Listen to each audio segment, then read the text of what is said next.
HHDG.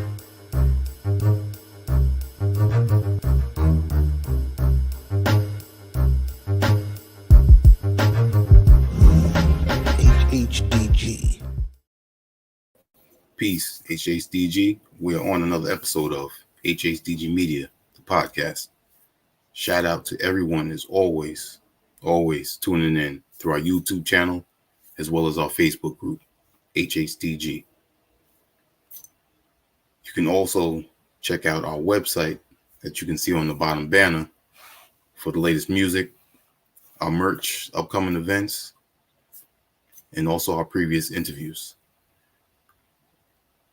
For tonight, before I go a little further, I gotta say major condolences to Ka and his family.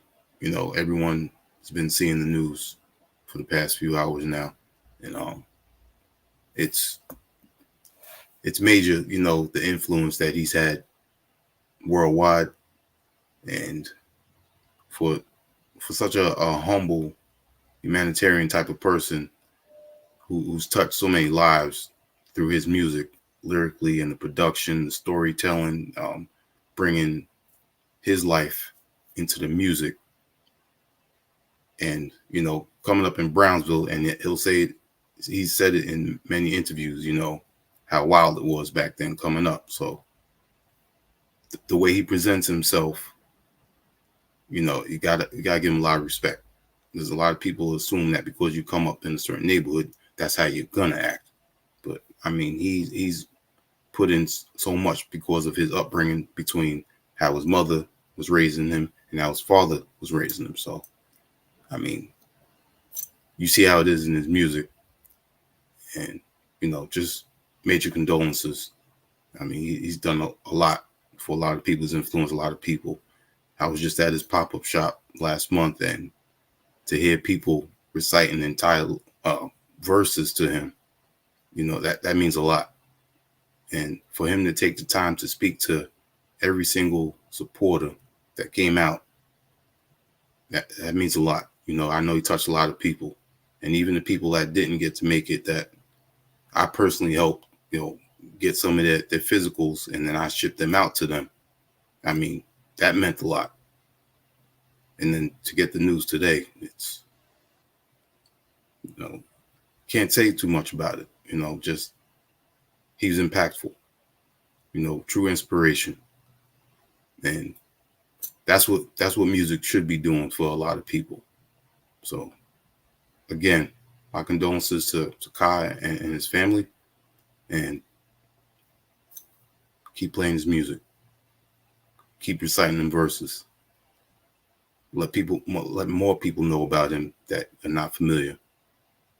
Because any person that's lyrically talented like he is deserves to be heard by more and more people. Now, we're going to get back to our upcoming interview. We have also two highly talented artists we're going to be speaking with tonight, repping Ozone, Orlando area, Florida. And before 2024 came around, one of them dropped a dope album in May with the acronym OTHER, also known as, over time, he earns respect. And when he dropped that first single and that music video, the energy on there, I was like, yeah, I know where he's coming with this one. And people have been waiting for that. And, you know, he delivered. Definitely delivered. And his brother, not by blood, but definitely his brother, you know, dropped a dope album at the end of 2023 with the legend Planet Asia, his fellow Gold Chain Music member, with the M1 Rap Shit album. And, you know, just keeping the elevation going, and, you know, keeping that competition, because not everybody can hang with him. And these two definitely far exceeded my expectations when they dropped that album together. Yeah, you know, I love hearing music like that. That makes you want to anticipate more and more, and keep going back to the album. And they definitely did that. And then 2024 comes around, and we have both Orlando representatives drop an album together, which dropped on September 10th, called "The Vivid Laser Eye Guy." And this brings me back to my childhood with the inspiration that's on there, and we're definitely going to dive into that because the old school sci-fi feel to it, not just in the clips, but the sounds, the verses, even some of the titles, you know, it directly reflects it. And as I was listening through the entire album, I was thinking of movies like Them. What was the other one? The Thing from Another World. You know, just classic old school sci-fi films that I grew up on, and just got them visuals every time I was listening to this album. And we definitely have had both of these artists on HHDG Media in the past. So if you haven't, definitely go check back on our YouTube channel and dive into their history. But for tonight, we mainly going to focus on the Vivid Laser Eye Guy album. So without further ado, I'd like to introduce once again TzariZM. Peace, peace. Peace. Thanks for having me, man. Definitely. Appreciate you. Always. And also, MidaZ the Beast. Jan. What's good? Peace, What's good? What's good? What's good? How you doing? I'm good, brother. I'm good. How about yourself, man? Doing good, man. I'm maintaining, definitely maintaining, you know. And I gotta say thank you to people out there that have been reaching out to me, you know, throughout my journey. Like I was talking to y'all before we started yesterday, made 2 years since the accident, and been constantly progressing. You know, I give people little clips of, you know, my little daily routines that I do, or speak on, you know, certain injuries here and there. But for the most part, I'm a humble person, so I you know, do a lot without the phone in my hand, recording a lot of stuff. But I'm maintaining. That, you know, that's the best thing I can do. Mm-hmm. Absolutely. Mm-hmm. Yeah, for sure. Yeah. Now, before we even talk about the album, I mean, we were talking a little bit about Kai's passing. So I want you to let the people know the introduction that you were talking about before to his music. Yeah. So me and Czar got an interesting relationship. You know, that's my big bro. And even though it's not blood, it's as close as blood. I mean, it might as well be blood. You know Might as well like, be, yeah. this, you know. I get in trouble by his pops, just like, you know what I mean, like he do and shit. So, but there's like, you know, for every one thing about, like, I think for me and my collaborators, just on a music tip, there's a you and that person gotta have like there's like a certain sound that you guys connect on, like. You know, there's all this shit, but we like this. Like the two of us really we hang out over here. And there's like a certain sound. I don't know that I could really put a finger on it, but like there's a certain joint that like Czar will hear and be like, yo, you gotta peep this shit. And vice versa. Cause like that's the steed that we share. Mm-hmm. And Ka, when we first heard Ka, like that's aligned with the steed that we were like, yo, what the fuck is this? You know what I'm saying? Listening to the Jizza record, the Ka joint comes on. You know, I'm not really up on who Ka is like that. I'm just trying to figure out, like, why does this guy have a solo song on a Jizza album? Like, I don't really understand it. And it's produced by Rock Marcy. Like, what is this song? Like, the song, it makes no sense. You know what I'm saying? And it was our favorite song on the album, and Jizza's not on it. You know what I'm saying? Like, the fuck is going on? So much, in fact, that we did a remix to that joint. We killed that dude. Yeah, we killed that shit.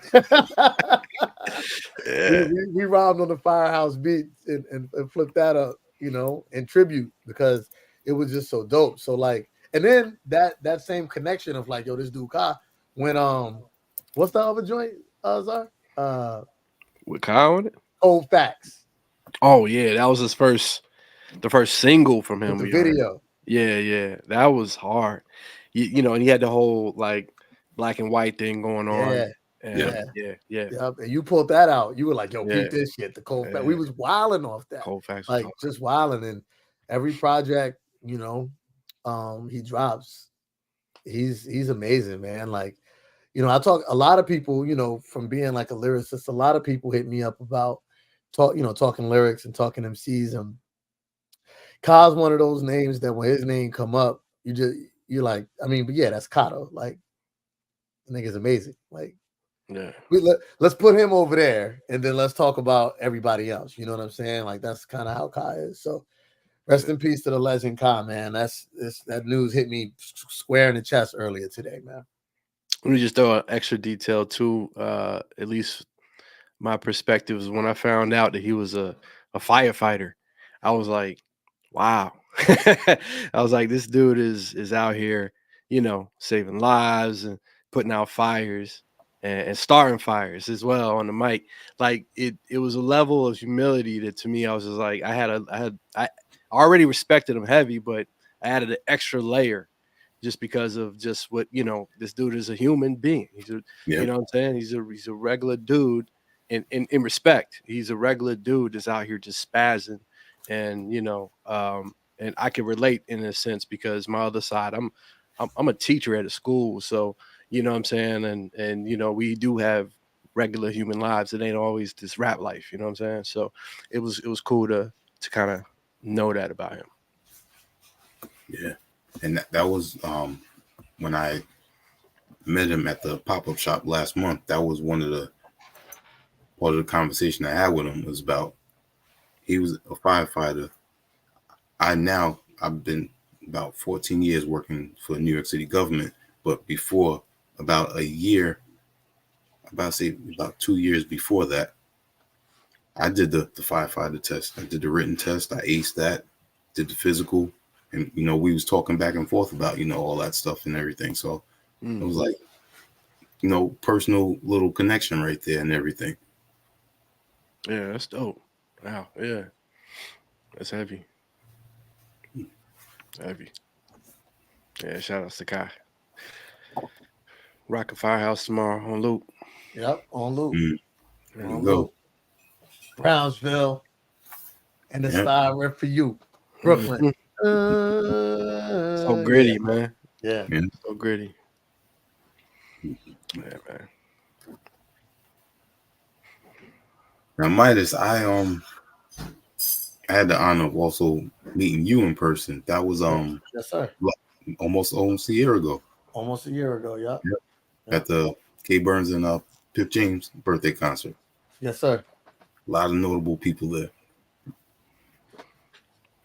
Zar was supposed to be there with me. He last minute he didn't roll. So you would have Dad life. You would have met Zar though. The plan was for Zar to pull as well. So just couldn't make it, but I heard great things though. Yeah, that was a great night. Yep. Yeah. Sharp and all that. Yep. Shout out to Sharp, who's also tuning in right now. Oh, salute. Big Sharp, what up?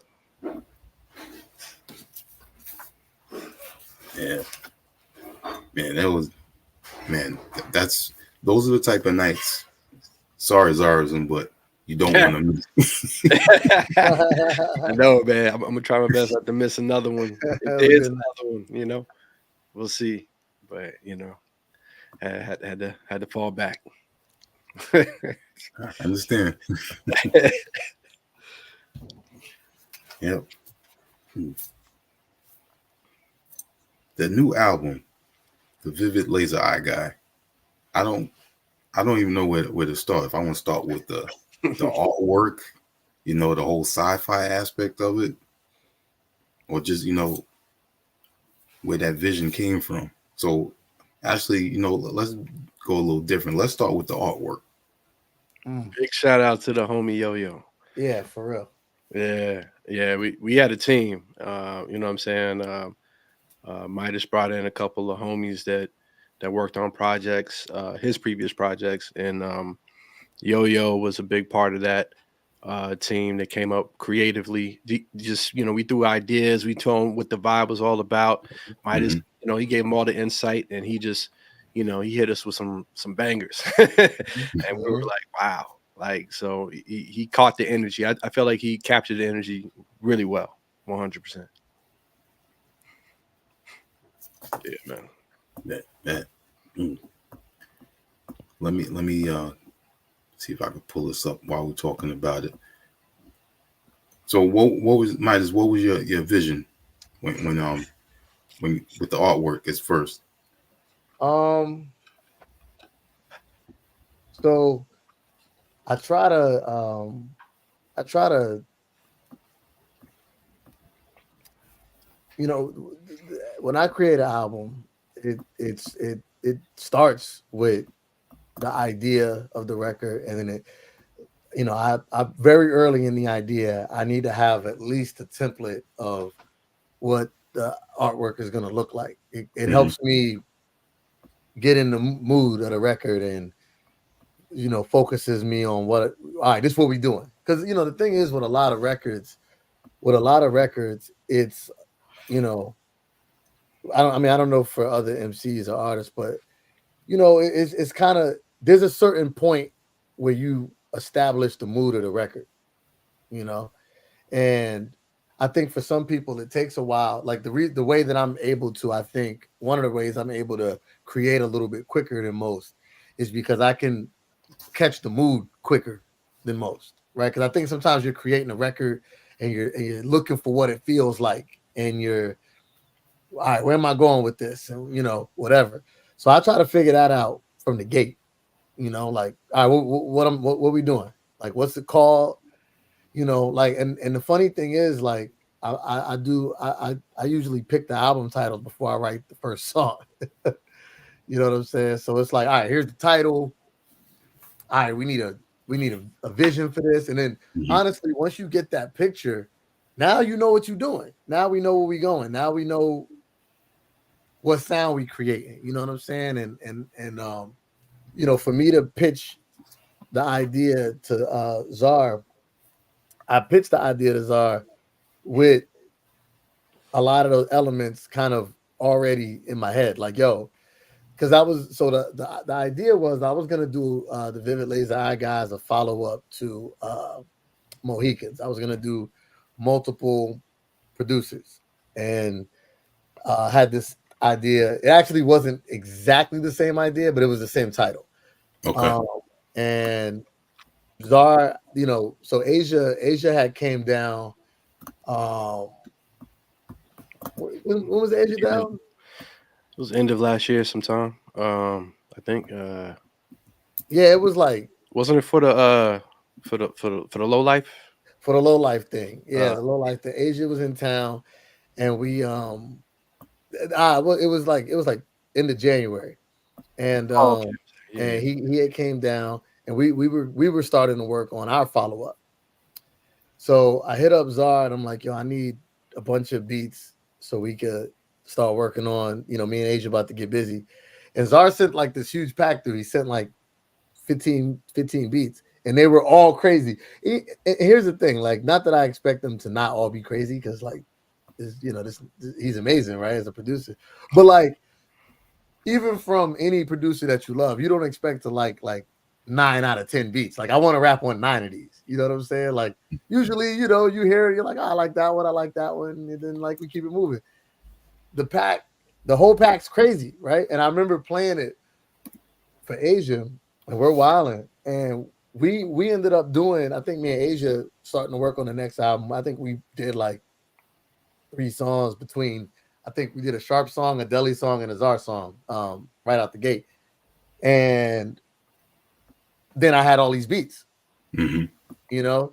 So I was sitting on all these beats, and I'm like, "Fuck, bro! Like, these shits is crazy." And like, I was, like, me and Asia work best in the room together. So like, I'm sitting here like, I guess I'm sitting on these joints till we get back in the same room, and I'm like, I'm antsy with this shit, so I'm like, so I hit up Zara. I was like, hey man, I'm probably just gonna start going through these beats, and when me and Asia get back up, just send some new shit through because I'm about to start going through these shits.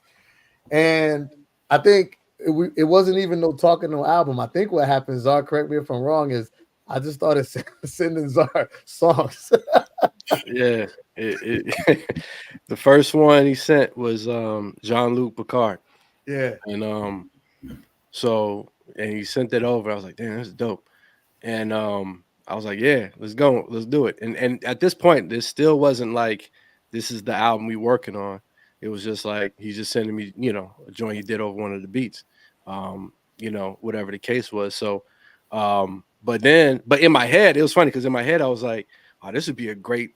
We could start on our record because we've been talking about doing our record for I don't know how damn long, like for years, but and we've been working forever too, but we just never did the whole record, like the whole album. Right. But then he was like, I'm working on something right now, which was that follow up he told you about, right? So I was like, all right, no doubt. So I was like, all right, man, I'm gonna go back and just do whatever. but then another joint came, and then like I think maybe another idea came, and then we were just like, all right, we got something going on here.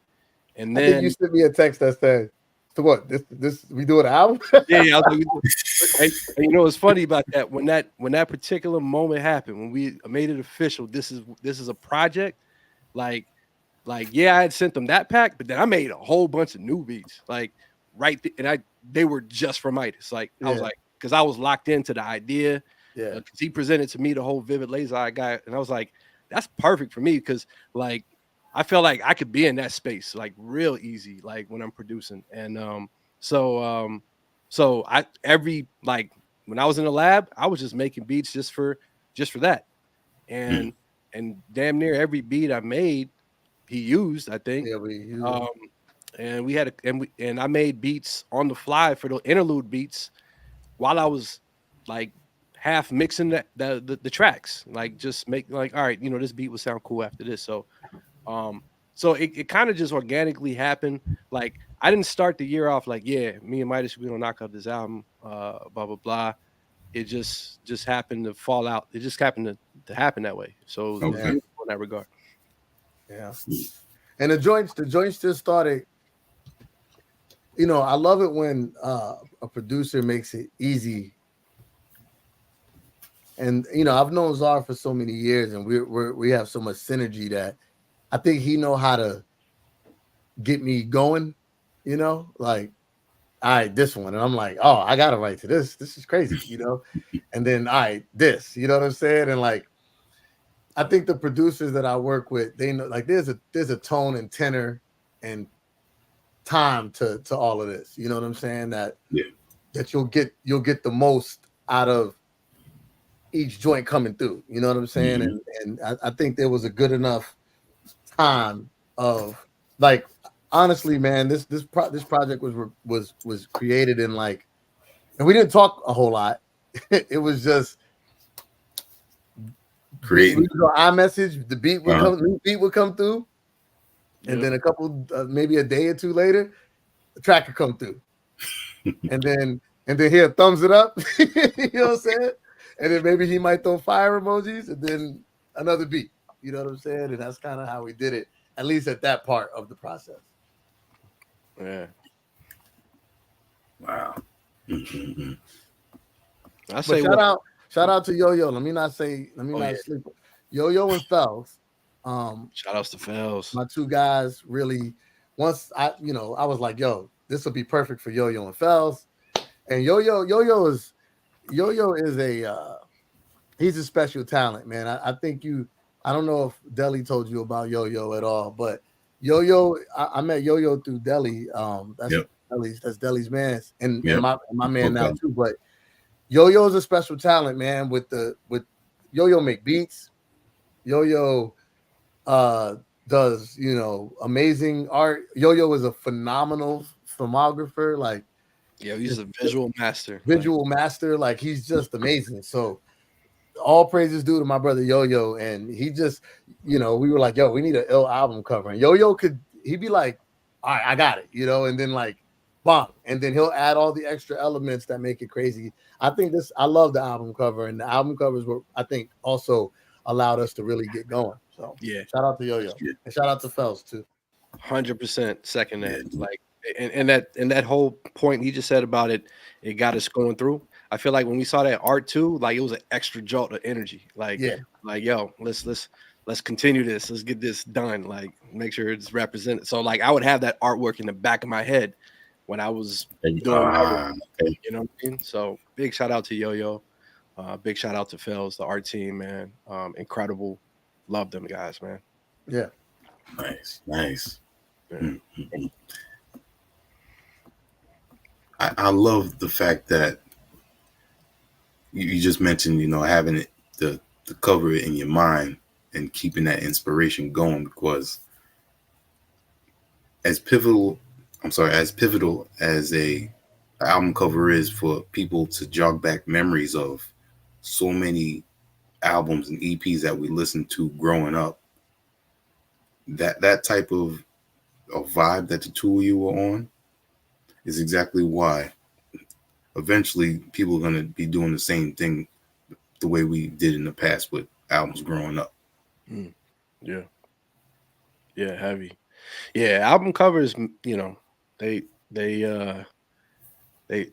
put weight on you on remembering things. Like, like you think about, like, album cover could be a moment in history. You remember what you were doing this time because you were listening to that album. It reminds you of the energy of the album. In fact, I feel like sometimes that you're doing injustice if your album cover doesn't provide some sort of visual representation of the energy of the album, because sometimes, and I've been part of this myself. Sometimes a record could be so dope and the art was just whack, like right, and sometimes your record can get lost in the mix just because of that, just because you didn't have solid artwork. So it's a big deal. Absolutely. Mm-hmm. Oh, we got Willie Evans Jr. tuning in. My brother. No talent. I would have had an album with Willie Evans Jr. by now. It's already know where I'm going. If I ever got one beat from this man, you know what I'm saying? We would have did something, man. That's my brother, though, man. One beat. I've been trying to get one beat from Willie Evans Jr. since I was like 18. Like, I just turned 40. Hey man, I'm waiting too, bro. But I did get a verse from him, so I won't complain. So which will be released, pretty soon. So, but my man Willie Evans, man, he's got some stuff. Well, he just spoke on it, so he responded. He said, "I'm on it." Nah, man, I don't. Until this shit is in my inbox, this shit is not real. Nope. Willie already know. He already know, man. I've been trying to get this joint for 20 years, man. Man. Oh man. Shout out to Willie Evans Jr., man. The whole Asimov squad. Yes, sir. Rest in peace, Peyton Locke. Rest in peace, Peyton Locke. Yes, indeed. Shout out the whole plate. Shout out Dylan. Yep. Rest in peace, my brother Peyton Locke. Yeah, that's my absolutely. man. You know what I'm saying? Rest in peace, Bass. Part of Asimov. Man, Basic. Some good guys, man. Duval. Yes, sir. Those are our cousins over there. In case y'all didn't know, we in the ozone. All my Jacksonville folks, Duval folks, we family. You know what I'm saying? We heavy. My man Arson Fist, what up? Arson Fist, what up? Hey, we heavy family. You know what I'm saying? We mess with each other heavy. You know what I'm saying? Yep. Like, so my man Tough Junkie. Yo, Tough. What up, Tough? Yeah. Those are all my guys. Yeah, man. Heavy. That's what's up. All people that deserve to be mentioned, and just because of the way today has been, I've been just in my thoughts a lot more. So you always got to give people, you know, their due, their respect, give them their flowers whenever, however. Absolutely, man. Don't know how long we're here for, right? Yeah. So that's very true. Very true, man. Very true. Now, with that being said, you got the sci-fi theme going on with this. So, like I told you in the intro where it brought me to, I want to know why the Vivid Laser Eye had that sci-fi feel to it, that old school sci-fi feel to it. You know, so the the idea really came literally from the Ghostface lyric, right? The vivid laser I got. I was just like, yo, that's such a wild lyric. Like, the fuck is that? And actually, we spent like probably 3 weeks trying to decide if it was Vivid Laser Eye Guy or Vivid Laser Eye God. It was, Yeah, and then we or Vivid Laser Eye Guide. We were like, guide, yo, God. Like, we actually have alternate versions of the album cover with like Guy and God. And, No, really. So we were trying to figure that out. But I just thought that was such a wild lyric. Like, and if you go back through my catalog, like there's some, like me and Sharp got Live Nigga Rap, you know what I'm saying, which is the Nas lyric, you know what I'm saying? And there's just certain lyrics that stick out to me like, yo, that's crazy. We should just do a whole joint, off that. So that's where it really came from. But then, okay, so now you've got this title, and it's like, well, what does this represent? You know what I'm saying? What does it mean? And I'm thinking Vivid Laser I got. I'm like, yo, that sounds like the 50s, like crazy like movies, and it came from outer space and all that type of shit, and monster movies and just all of that, right? So we started just talking about those things and like doing some research, and I was like, for me too, I love being able to write from the perspective of like taking on a character almost, you know what I'm saying? So like, to me on this record, I was the Vivid Laser I got, you know what I'm saying? So like, I'm writing from the perspective of like coming to Earth and fucking shit up, you know what I mean? So that's why you get like the way the album starts, way I move through the city can't be televised or should be televised, you know what I'm saying? Like, just putting you in the mindset of like what the Vivid Laser I got does. So I think really just the title inspired the concept versus the concept inspiring the title. You know what I'm saying? And then to give Czar like Wildflowers, like that was the idea. But then when Czar married the idea, and then the beat started coming in with those elements, then it was like, oh, all right. So now this is what we doing. You know what I'm saying? Like, I think he took the idea and ran with it in a way that gave me extra battery to be like, all right, let's go. yeah, indeed. It was once the idea was solidified, and once I heard a couple of joints and I saw where we were going, and might just tell you, I'm a big advocate or fan of anything in character versus just being, right? So, when you're talking about playing characters or storytelling or coming from a certain perspective, a certain vibe or whatever, that I'm all about that. So sometimes that's the reason why I take 4 years to drop a record, because I'm trying to think too much into like, what is this gonna feel like, more than just, hey, let me just put some music out. You know what I'm saying? So the timing was great. When MidaZ approached me with it, like I said before, we worked on music for many years, for forever, like for a long time now. But after a couple of joints, once we got that, man, I felt like every track gave us extra battery life. Yep. Like I remember when Celestial, when Tri-State came through with his, because he was the first. Was he the first feature joint? Yeah, He's the first to send his verse. Mad quick, by the way, too. Shout out to my man Tri-State, man. We was spazzing like, ooh, yo, this is gonna be crazy. Tri-State called me. He called me. Czar sent me the beat. I went crazy. I sent it to Tri-State. Tri-State called me and was like, "Yo." He was like, "Yo, I had to pull over on the way to work and write this shit on the side of the street." He was like, "Yo, this shit, tell Czar he went crazy. This I can't even make it to work. I gotta write this shit right now. Yo, I'm gonna send this tonight." I'm like, you know what I mean? Like, let's go. You know what I'm saying? He's like, yo, he was super excited. So yeah, that's what.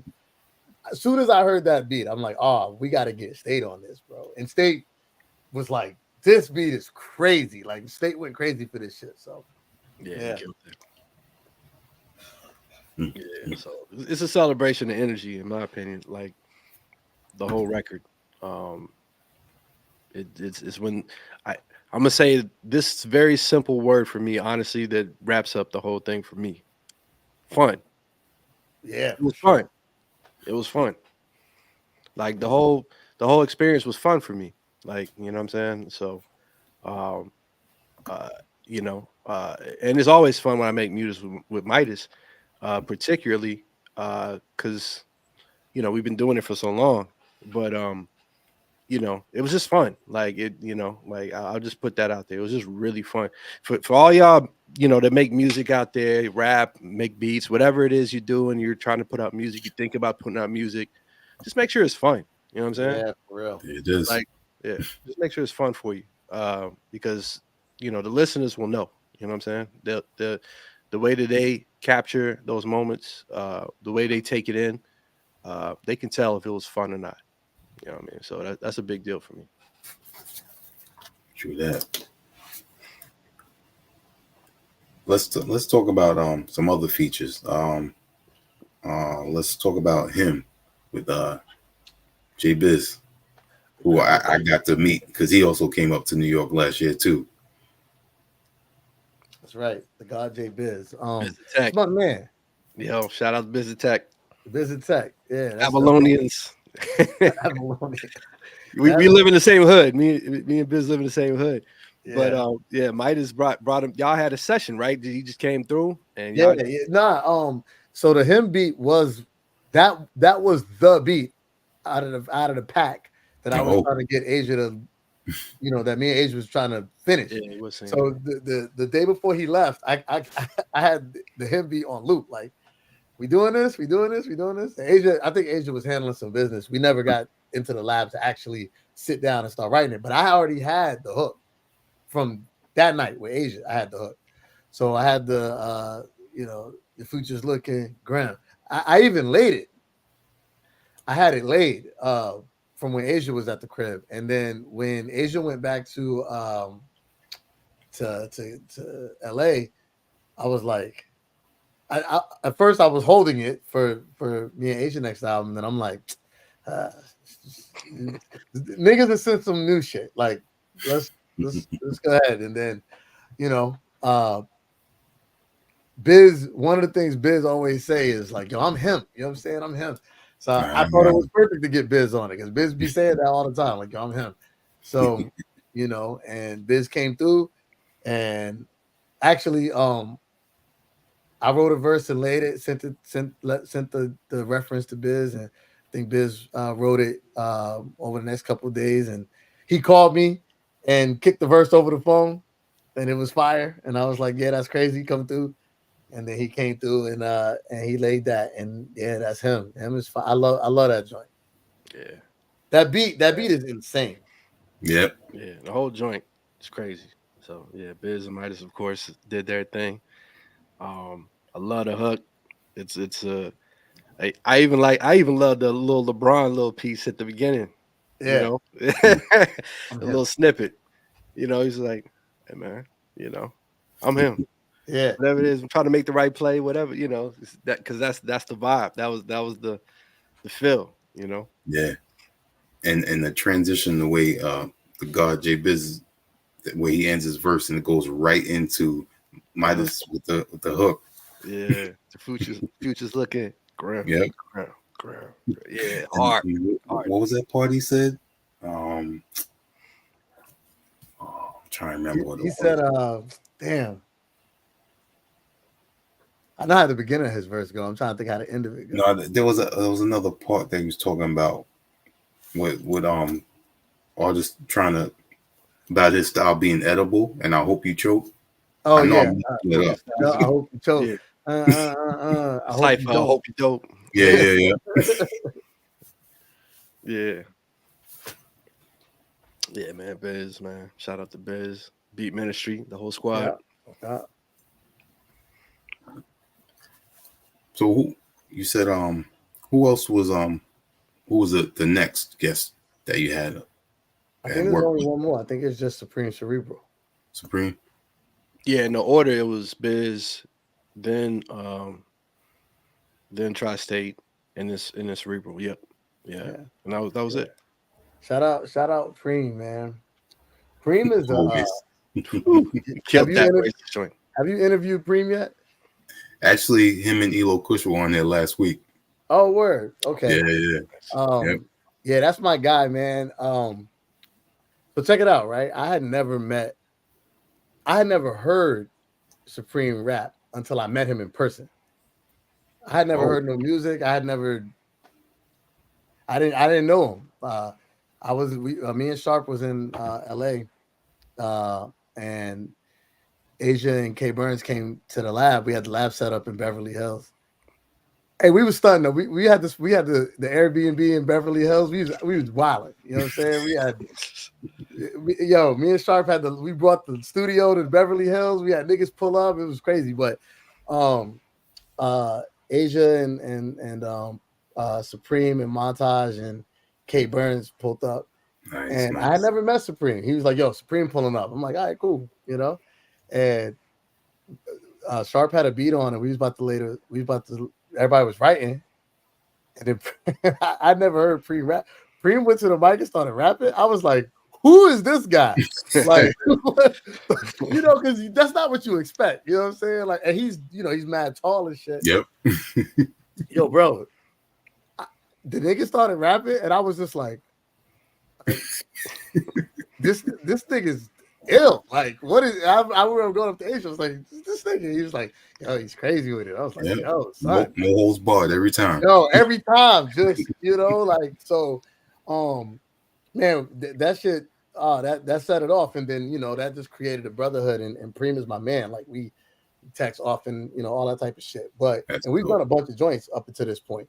But he when I heard, so the thing with Celestial is the loop is really good, and I'm a guy who loves those type of joints.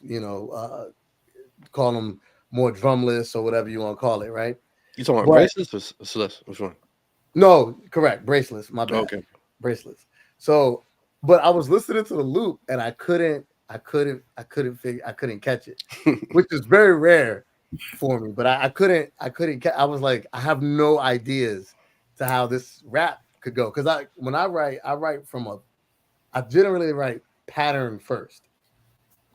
So like even before the idea of the rap, I need to figure out like what I'm doing pattern wise. You know what I'm saying?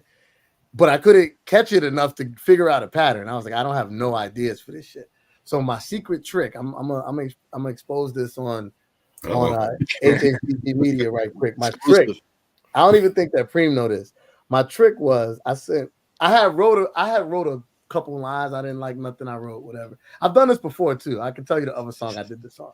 But I sent the beat to Supreme and was like, hey, yo, trying to get you on this album, you know what I'm saying? Which is a fact.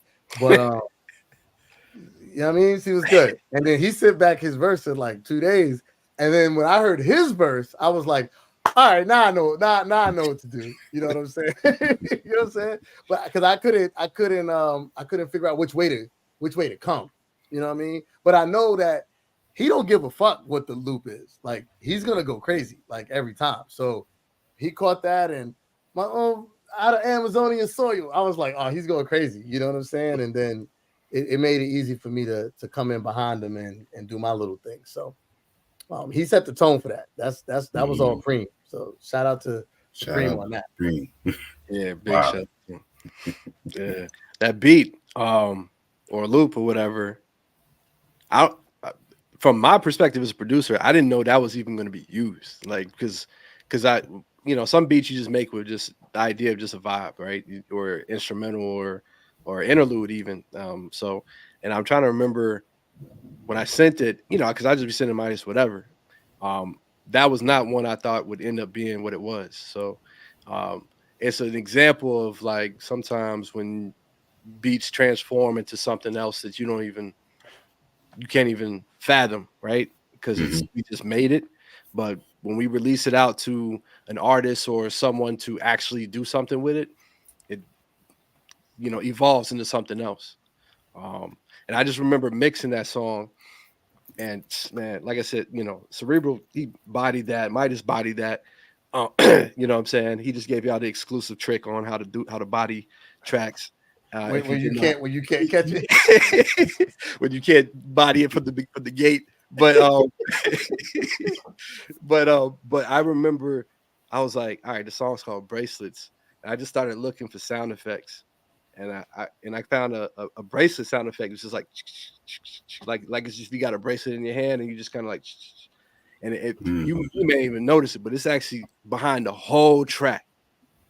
Like there's a bracelet sound just to kind of give it that extra little glimmer Yeah. and feel. Okay. You know what I'm saying? But that was done in the mix. It wasn't in the original beat. And another fun fact, that's my son's second favorite all-time song on the album. So yeah, he loves that song. He loves that song. Yeah, I didn't even notice it throughout the whole song. I just noticed it in the beginning and near the end. Yeah. Yeah, it's very subtle. It's very subtle back in the background. But that was just this little, B Smith touch. That was like, yeah, this is dope. Yeah, All so right. it's hard. Cool. The other song that I did that on was Lord Have Mercy on Mohicans with Superstition. Yeah.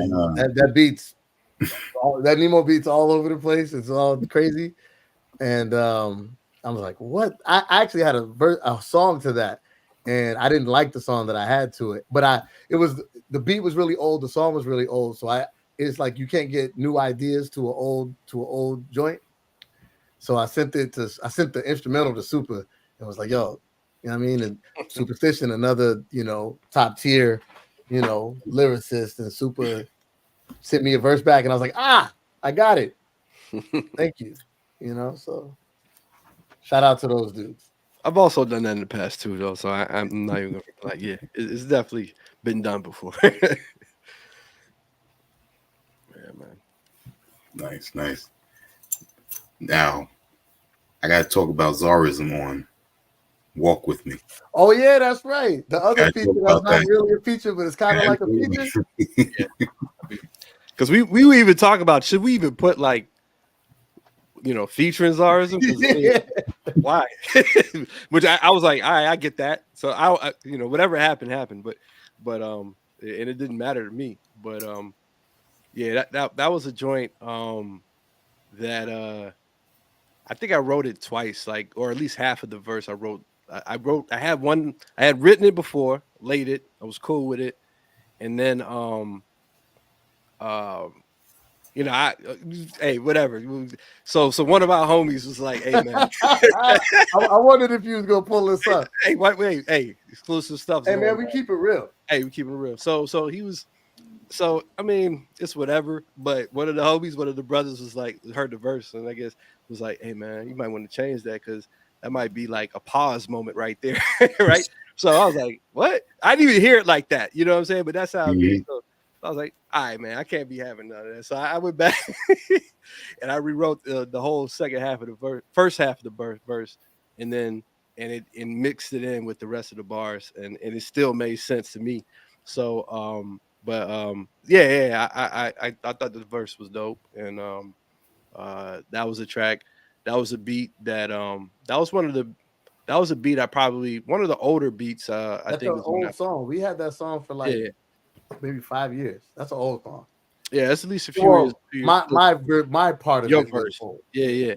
So that's one of the oldest, if anything, that we Yeah. was like, all right, let's finish that song and throw that on there.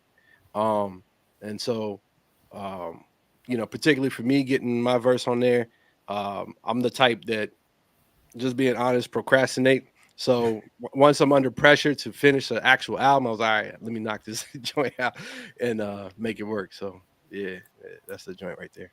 So in case I try to say this as often as I can, but in case dudes don't know, when I first was coming up in Orlando, I need everybody to understand that Czar was the God MC.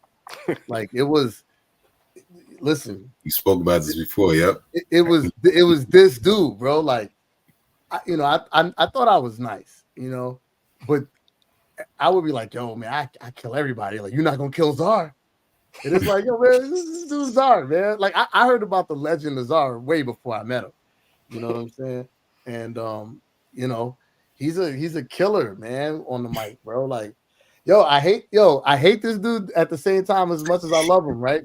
So exclusive, me and Czar, we have an album in the tuck. I don't know if Czar's supposed to make sure it comes out, so we'll find out if it does. But we got an album in the tuck with I Make Mad Beats, where I Make Mad Beats does the whole. He produced the whole thing, and it's me and Czar rapping over the whole album. Wow. We did that during COVID, right? Wordsworth was on there, right? Ooh. Wordsworth did a verse. Yeah. Little Vic dropped Little the verse. Vic, yep. Ooh. So Tri-State? Yeah.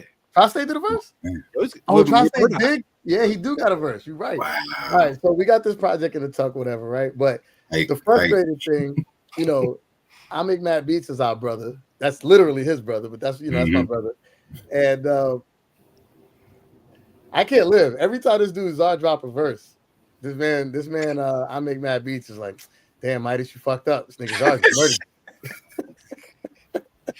Yo, man, what you gonna do? This dude just murdered your whole life, man. You just dead right here. Like, hey, man, my response to that though, because I do feel like some of my favorite bars are on that album, so that's why I hope it comes out someday. You went crazy on that album. I really, it was fun because once again I'm doing it with two of my brothers, so it was fun.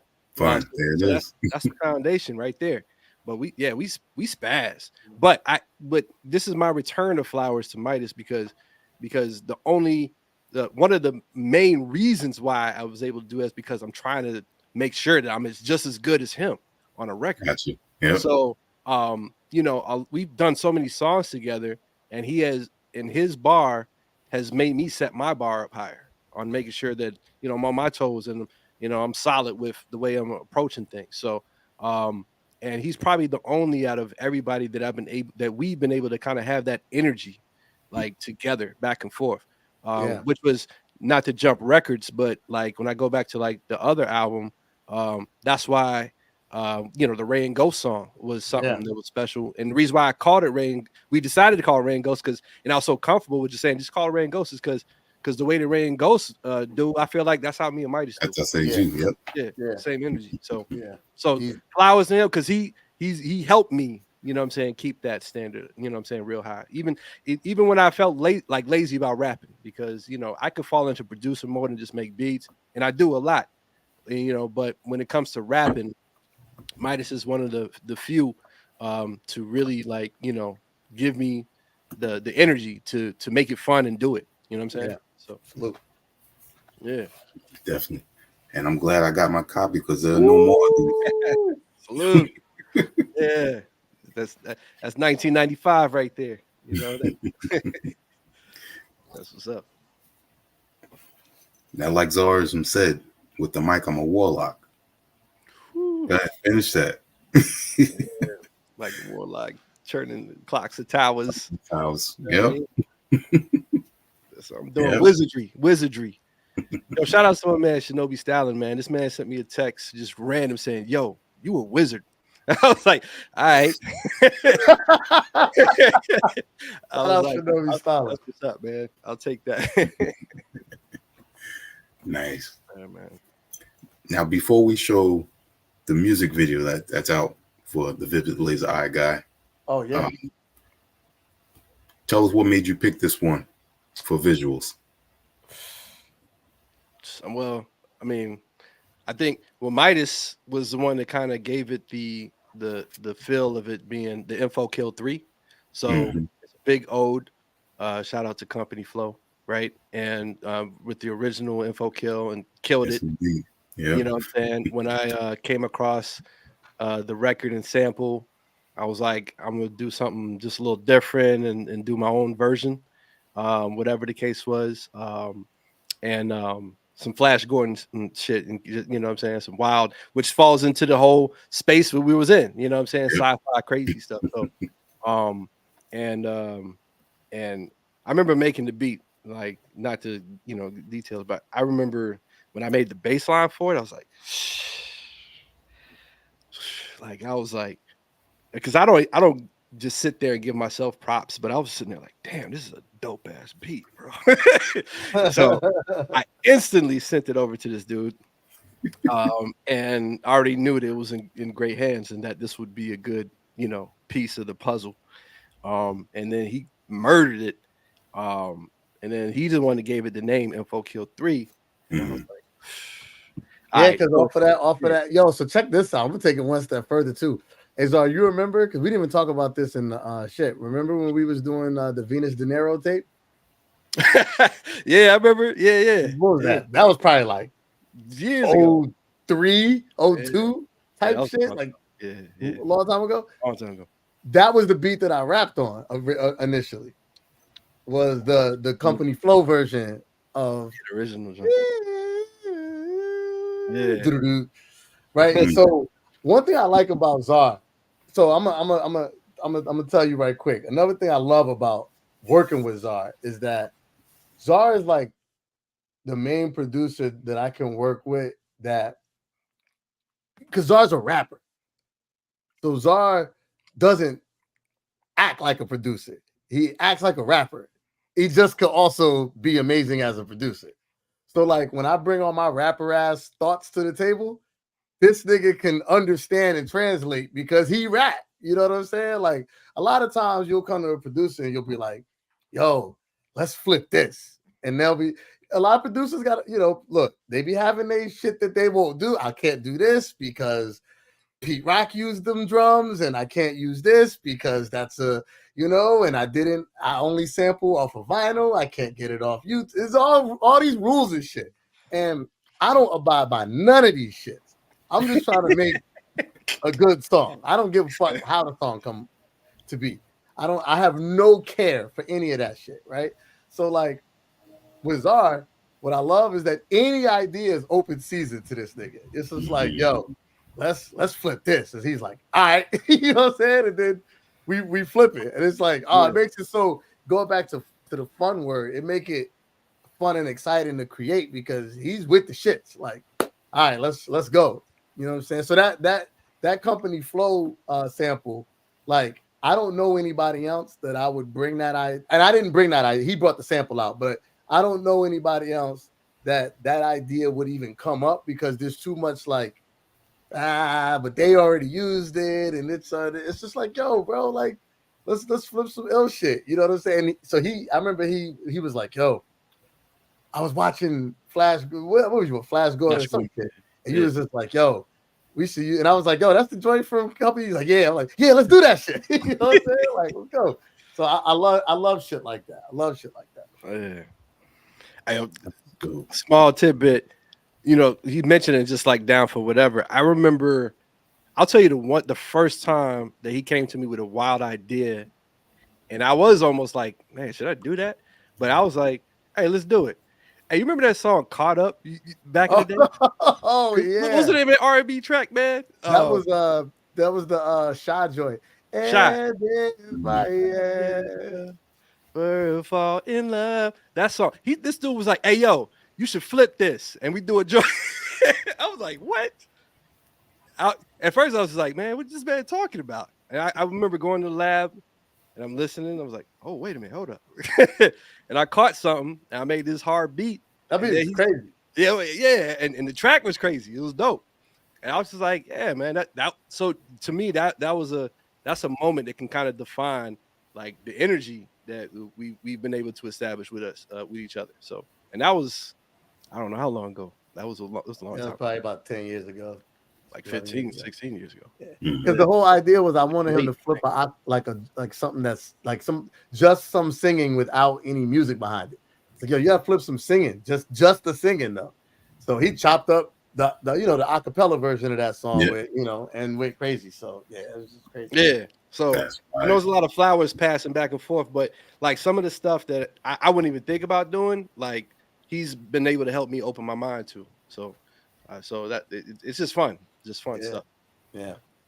But yeah, Info Kill, when he sent that beat and that beat was as hard as that beat is, like that Info Kill beat is hard. Like that shit's hard. I was already like, oh, this is the single. Like this is the single, bro. Like he said that out the gate. Yeah, out the gate before I wrote it. You know what I'm saying? Like before I wrote it. Yeah, before I was writing the single. I was like, all right, gotta write the single now because the shit is too hard. But he I thought the single was gonna be him. I envisioned him as a single from the beginning because I just thought that beat was so crazy. But when I heard Info Kill, I was like, oh no, like Jesus Christ, like this is insanity, bro. Yeah. And so we just had to get it popping. And you mentioned the visuals. We just guerrilla styled it, went downtown Orlando, saw some spots, and we was like, yo, this will look cool, and we just started putting it together. Getting some shots here and there. It's kind of an ode to Orlando because there's these are specific Orlando downtown shots. Shout out to my cousin Okido, who's also an amazing musician, artist, rapper, singer, producer, everything, all of the above. And he helped me get some of the shots as well. Fells was also out there as our consultant of the streets. So we came out, we went out and shot it within like a couple hours at most, just walking around. We was talking to shit and recording, like and filming. So it came out real dope, man. I had fun editing that joint too. So nice, good stuff. Let's let the people check this out. Info Kill 3. Yes, sir. Shout out my guy Pocket of Plug. Yes, sir. Yeah, these niggas caught win, they don't have no wins. Probably get them all wins, but they won't know when. We ain't scared, we ain't fear, we don't have no friends. I'm putting niggas in a hammerlock, they have no chance. I swing the same sword from Camelot. I hope y'all dance or you won't have no legs, nigga. Extremities replaced with pegs, nigga. Since eggs, he been erect. That's half short for irregular. Think he won't do it, I tell you what. Simple satellite shots. Shapes in the sky, we satellite shock. My mind's the universe, minus white spots. When black guys get help from white cops. In neighborhood beef, when it's cold on the streets. At night spots, I'm showing up. All clad in gear from Madden, lacking padding. Just look at what the dragon dragged in. Cats from Wonderland, the cat grins, the stag wins. Only cabins in Aspen, cold as him. Thoughts for the guard, they pull straws to ask him. Don't put it past him, those past him get past tense. When Herculoids inch, won't see his ass flinch. The way he kick it, he might have to ask for calf splints. Dropping hints, the owner of the space, it's not for rent.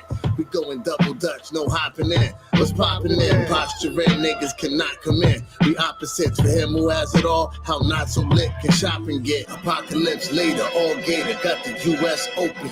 Won the tip for the players, and that's the fifth major. Slightly good, Tiger Woods, long shot, rearranger. My life's a car crash, and now I'm skip danger. Win, they don't have no wins. Probably get them all wins, but they won't know when. We ain't scared, we fear, we don't have no friends. And putting niggas in the hammerlock, they have no chance. Yeah, these niggas caught win, they don't have no wins. Probably get them all wins, but they won't know when. We ain't scared, we fear, we don't have no friends. And putting niggas in the torture rack, they have no chance. The first time we saw it was when it was just above treetop height and ahead of us.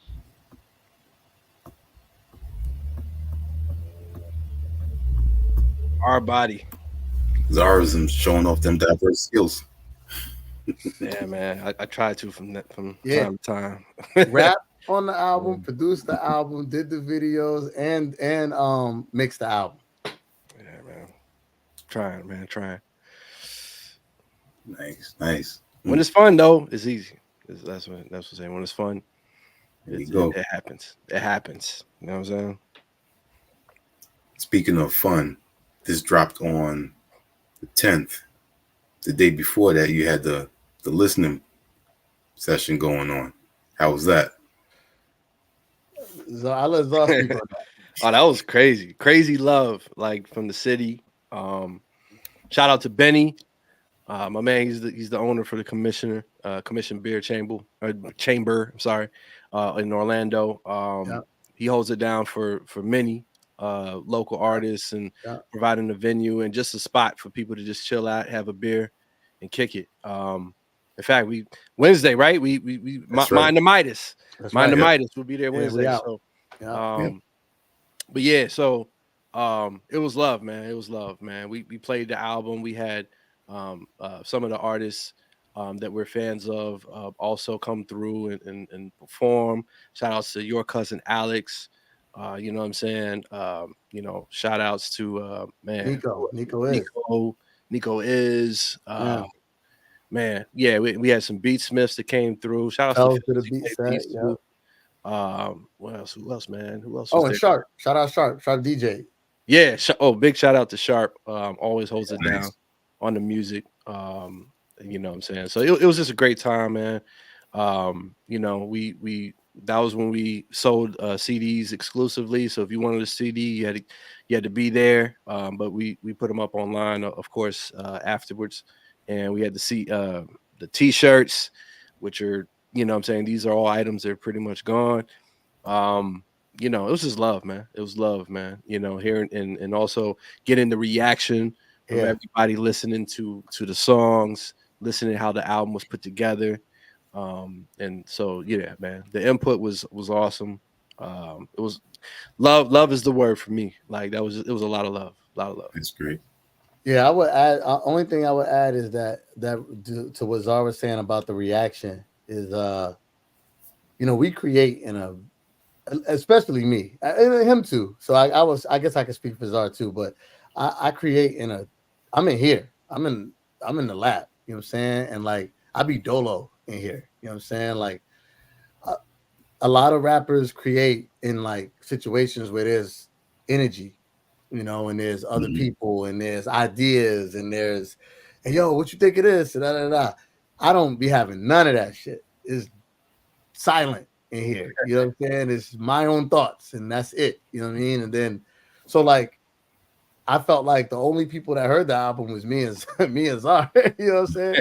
So like, you kind of don't know. Like, you think it's fire. You know what I'm saying? Like you like, yo, I think this shit is fire, but you don't have no feedback from nobody else to tell you like, that's fire or that's not fire or whatever. So like doing those listening parties, I think is dope because you get to like, and you know, you get to see people's faces, but also people listening, people don't listen to albums all the way through like that no more. You know what I'm saying? So like kind of forcing the issue to go, listen to it like this. So you could kind of see what the vision was and what the energy was like. I think that's really important. But from a feedback perspective, it was just dope to see everybody's face when this come on or that come on, this line or that line, because you know we just make these joints in the crib and nobody hears them and then even when like they hit the internet and people start messaging you, it's not the same as like you see somebody face light up because the joint's crazy. True. Very true. Very true. Yep. Yeah, man. Oh, also shout out to 200 Records today. He hosted it. Oh yeah. And Beta also played beats too. Shout outs to the homies. So homies from locally coming up were part of the mix too, which was important for us too. So it was good stuff. Always good to hear the support of the local talent as well. Yes, sir. Absolutely.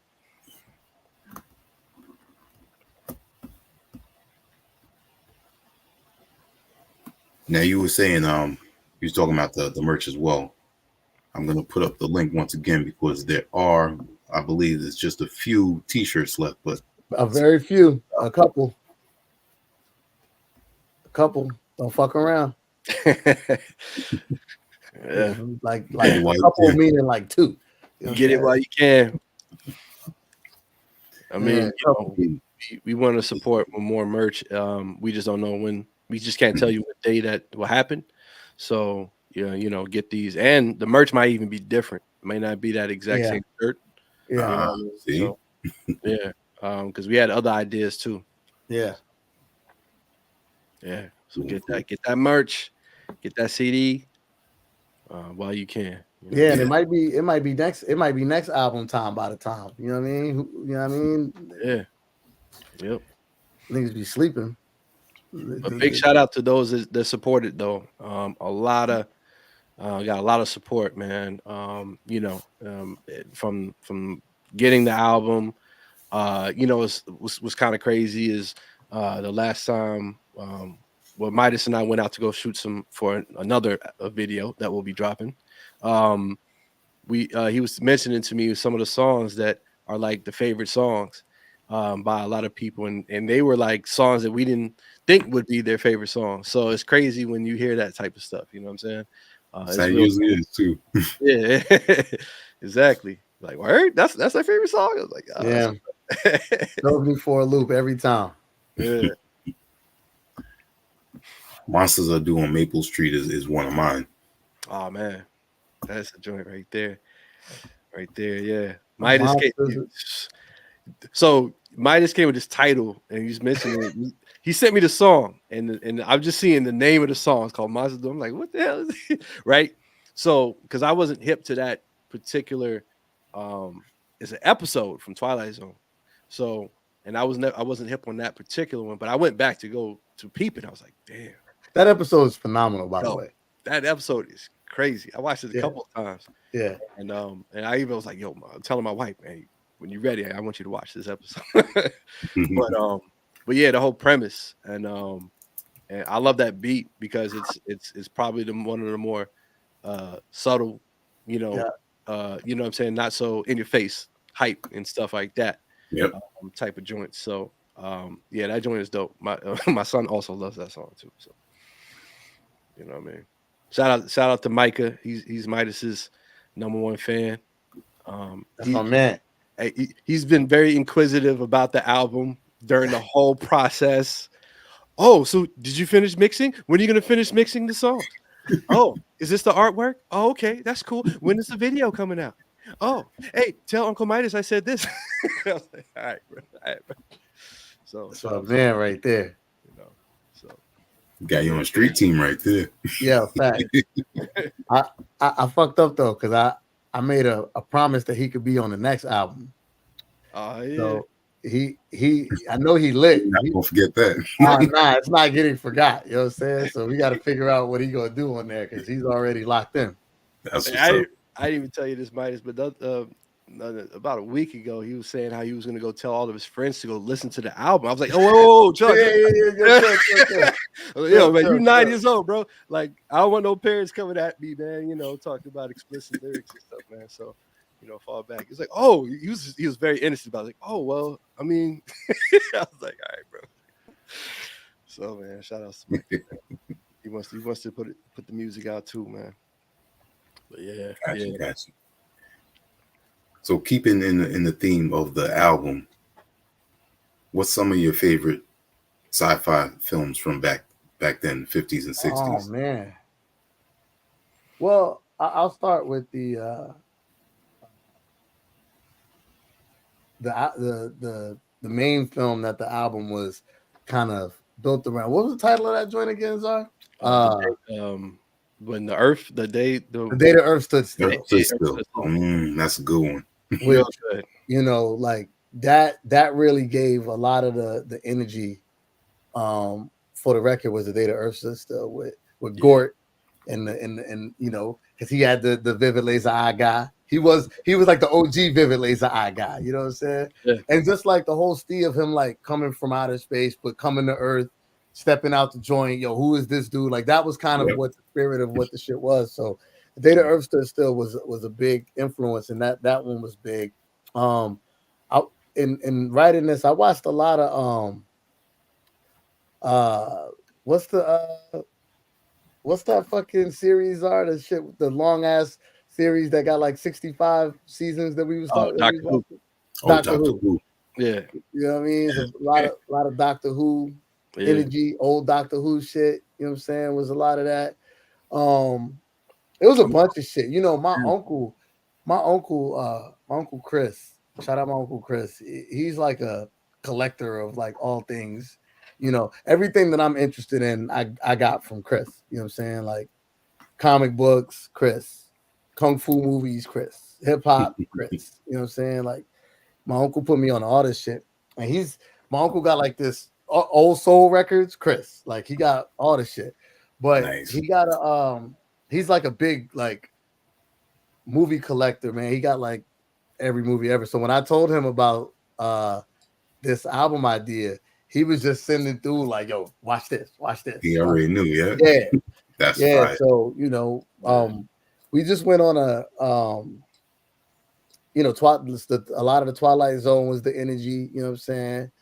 But you know, both of us individually went on like wild YouTube dives of like, you know, these movies, and then found out like I had Czar one day. I was like, "Yo, fam, like, there's so many of these fucking movies, B. Like, yeah, it's crazy. It's like, you know, you go crate digging, and you keep finding records, like Same way, yeah. keep finding gems in movies. Like it's endless. Like it's endless. Like, yeah. I mean, thousands and thousands of these, you know, outer space monster movies, bro. Like, so you know, Things happen in so other Czar was like, countries. "Yo, I guess we got to do another album and shit." Like, yo, there's too much samples and shit. Like, we're kind of just out here. I mean, you also have the obvious ones like the Godzilla movies, For sure. you know, For sure. Wow. Yep. And then not even 50s, like even more recent, like decades later, you had shows like Star Trek that had some, you know, stuff going on too. Our old cartoons that were sci-fi. There was a lot of old cartoons we was watching, man. There was like Super Friends and you know, Herculoids, you know what I mean? Yeah, a lot of the Herculoids and shit. You know, there's a Herculoids reference in there. Yeah. Where Herculoids ends, we'll see his ass flinch. Yep. You know what I'm saying? A lot of that old I was watching a lot of Lone Ranger and Tonto, but the Lone Ranger cartoon from the 60s. Yo, those were wild. Yeah, it was just wild. Like watching the Lone Ranger cartoon and you know, a lot of that old Hanna-Barbera shit, like we said Herculoids already, but what's the other shit? Like Birdman and all that shit. Like, yeah, Space Ghost. You know what I mean?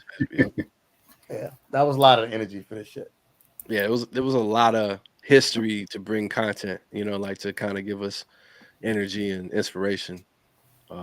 So which kind of helped with the arrangement of the album, like all the little nuances, interludes and you know, vocal pieces from movies and stuff like that or shows, all come from that collection of joints. Like, yeah, I mean, MidaZ started off with sending me like a whole heap, probably what he got from his cousin, you know, from his uncle, like sending it to me, and I'm just like, I'm binging, like going through all this stuff, like wow, like yeah, this was crazy. Yeah. A lot of old documentaries, like 60s and 70s. Specifically about laser technology. Lasers, just all types of shit. Yeah. I didn't know what laser meant until that little bit. You know, a big part of the energy for this record too came from that joint Futurism that's on there. Kind of Futurism is a song, but it also represents like a energy of the record. You know what I'm saying? Like, because I was really into this concept of like, you remember them old cartoons where they'd be like the house of the future, and it'd be like your food will you know, fall into your mouth, and then you know what I mean? Like a documentary animated form. Right. You remember them shits, right? Yep. So like the Futurism, the concept of the song came from that, but also like just like theme wise of the album, I felt like it was. I'm fascinated, you know, the term retrofuturism and shit, but like I'm fascinated by the concept of like people in the 50s thinking about the future and what the year 2000 is going to be like. Yeah. You know what I'm saying? And then your cars are going to, you know, stand up and walk over traffic. You know what I'm saying? And you're like, yo, what the fuck? But it was Oh, you froze Uh, up. Nah, but till he comes back, yeah, like that was the foundation. That it was a bit that song too, specifically, because it is weird, it's crazy, and it's actually fascinating what that people how people really perceive what the future would be like, especially they yeah, said 2000. How many yeah. movies you saw where they thought 2000 was gonna be like this or that, whatever the case is. I mean, you got there's some movies, some favorite ones too, like Running Man. You remember that movie from Arnold Schwarzenegger Oh and yeah, yeah. which was supposed to happen like already, you know what I mean? Like as far as the year frame, you got Back to the Future that talks about we're gonna fly in cars in like 2014 or something like that, or whatever year it was. I forgot what it's, but it's it's crazy that people actually had these thoughts and ideas. But I mean, the interesting thing is that some of those things have come to fruition. Like It's we do true. have robotics play a big part in our lives, right? AI. So there are a lot of pieces in place that are there for convenience, doing things for us. Hmm. So that's that. Oh my, might have said Wi-Fi just died. Hold it. Oh damn. Oh man. Uh, yeah. So I guess he's gonna wait until if it can restart or whatever. But he's saying hold Okay. it down. So Yeah, it's amazing. A lot of even books reading back then, and then yeah, Carl Sagan, comes up a lot because he spoke about certain things of with the universe and everything and how things are going to be. Who's the scientist? Michio Kaku. He's another one. oh yeah, yeah. I know I'm aware of his work. And he's had a lot of fascinating ideas too, as far as like ideas of what things will be like. Be like, yep. Hmm. And basing it on science. So yeah, like that stuff is fascinating. And when you start to see little clues of some of those things actually like come into place, it's kind of like, okay, there's truth there. Yeah. But just not at the pace that it's presented to like most people, like through cinema and all that stuff. Like, another movie, Minority Report, which is more recent, right? I think in the Yeah. 90s or something like that. And but the whole idea is crazy because like they're basically using AI to judge if someone's going to be a criminal. Hmm. Right. And that's kind of scary. You know what I mean? Like, I Yep. mean, it's not kind of really scary because if we allow that type of stuff to happen, like, man, this world would be crazy. So, but it could happen, I guess. It could. You never know, right?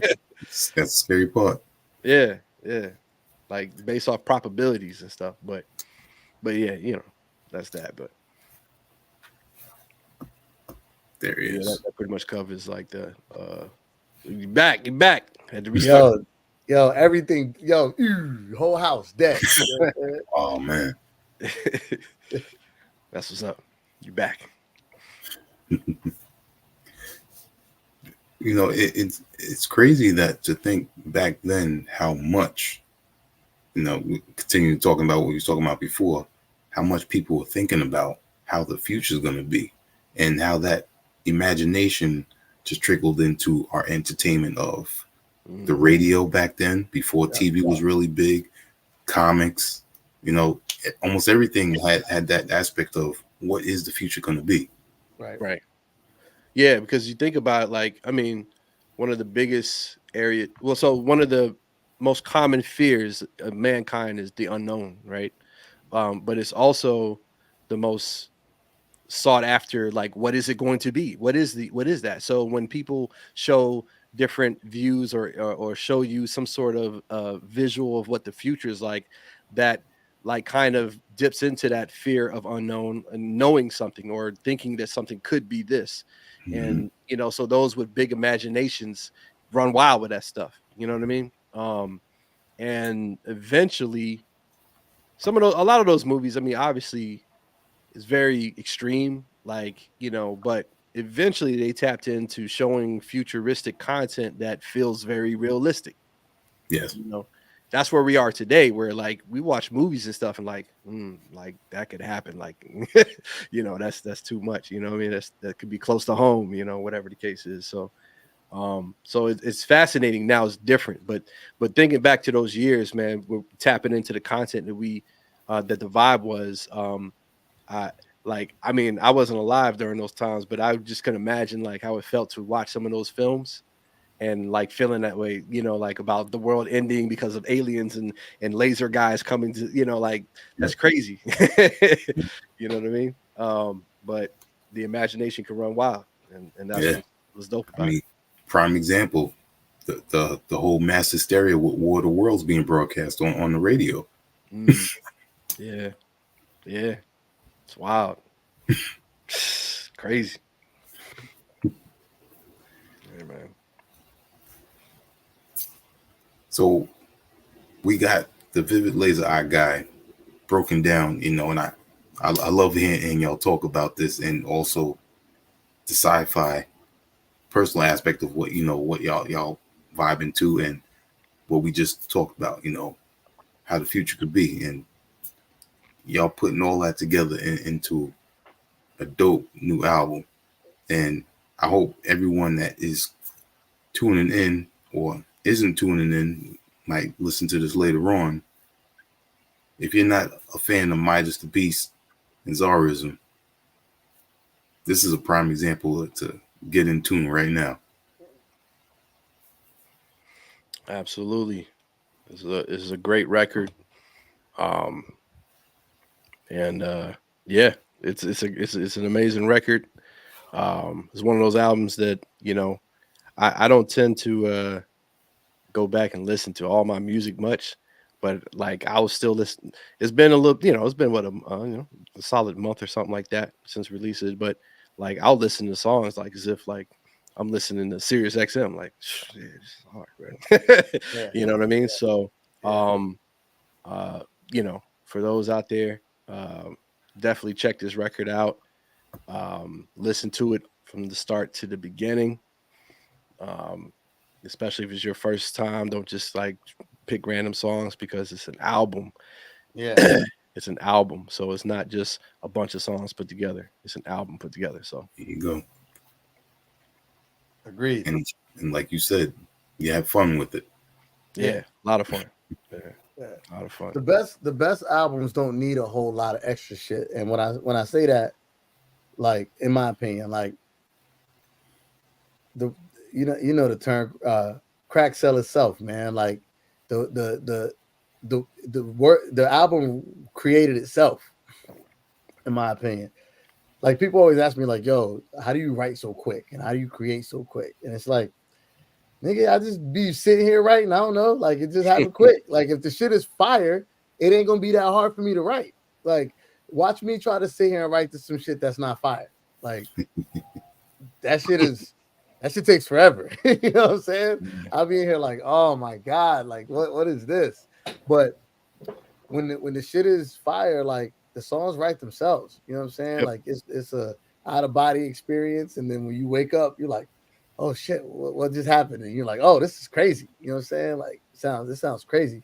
So like, I mean, the bulk of the record was done in like 2 or 3 weeks. You know what I'm saying? Of like kind of back and forth, whatever, as far as the bulk of creating the songs or whatever. It don't have to take long to do some, really crazy stuff. And I think the other part of that is, I think for me, I trust my gut on these records, and I trust my intuition on just the concept of like, I know what dope sounds like. I know what dope sounds like. You know what I'm saying? I know it intimately. I have a relationship with dope. I get it.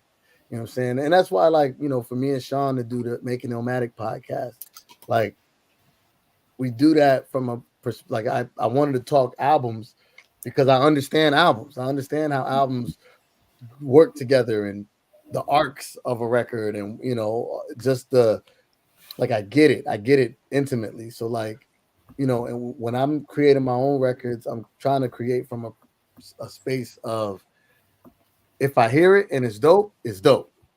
We don't got to do no whole like trying to figure the shit out. It's dope. It's dope. All right, great. Let's use it. You know what I'm saying? And then let's move on to the next one. You know what I'm saying? And it's dope. Great. Let's use it. This one's not so dope. Put it to the side. Maybe we'll figure out something else to do with it. You know what I'm saying? But I try not to like stress over these things too long. Like, let's put more energy into we like this one. You know what I'm saying? Right. And keep going on that versus like this and that. Okay, you know what? Let's just do another one. And I think I love like working with Czar, is easy, but just the concept of like, even if there's a scenario, and there wasn't really much here, but if there was a scenario of like, I like this, and he's like, it'd be like, all right, let's do another one. And just put that one to the side. I'm looking forward to that. You know what I'm saying? Like, all right, let's do another one. And that energy, I think, doesn't allow, like, we didn't have time to pick at the songs enough to fuck them up.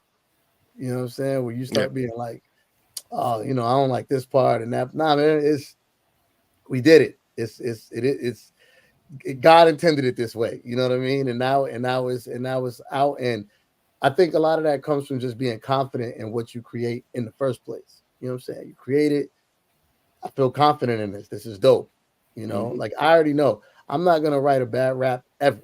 It's not possible. It's impossible. You know what I'm saying? And like, Czar is not gonna make a shitty beat ever. He can't do it. It's impossible. He's too good at making beats. So like, if that's where you start at the very least, the song's gonna be good. Yeah. It can't be bad. It's not possible to be bad. It might not be your favorite song, but they're all gonna be 7s at least, and a great majority of them are gonna be 12s.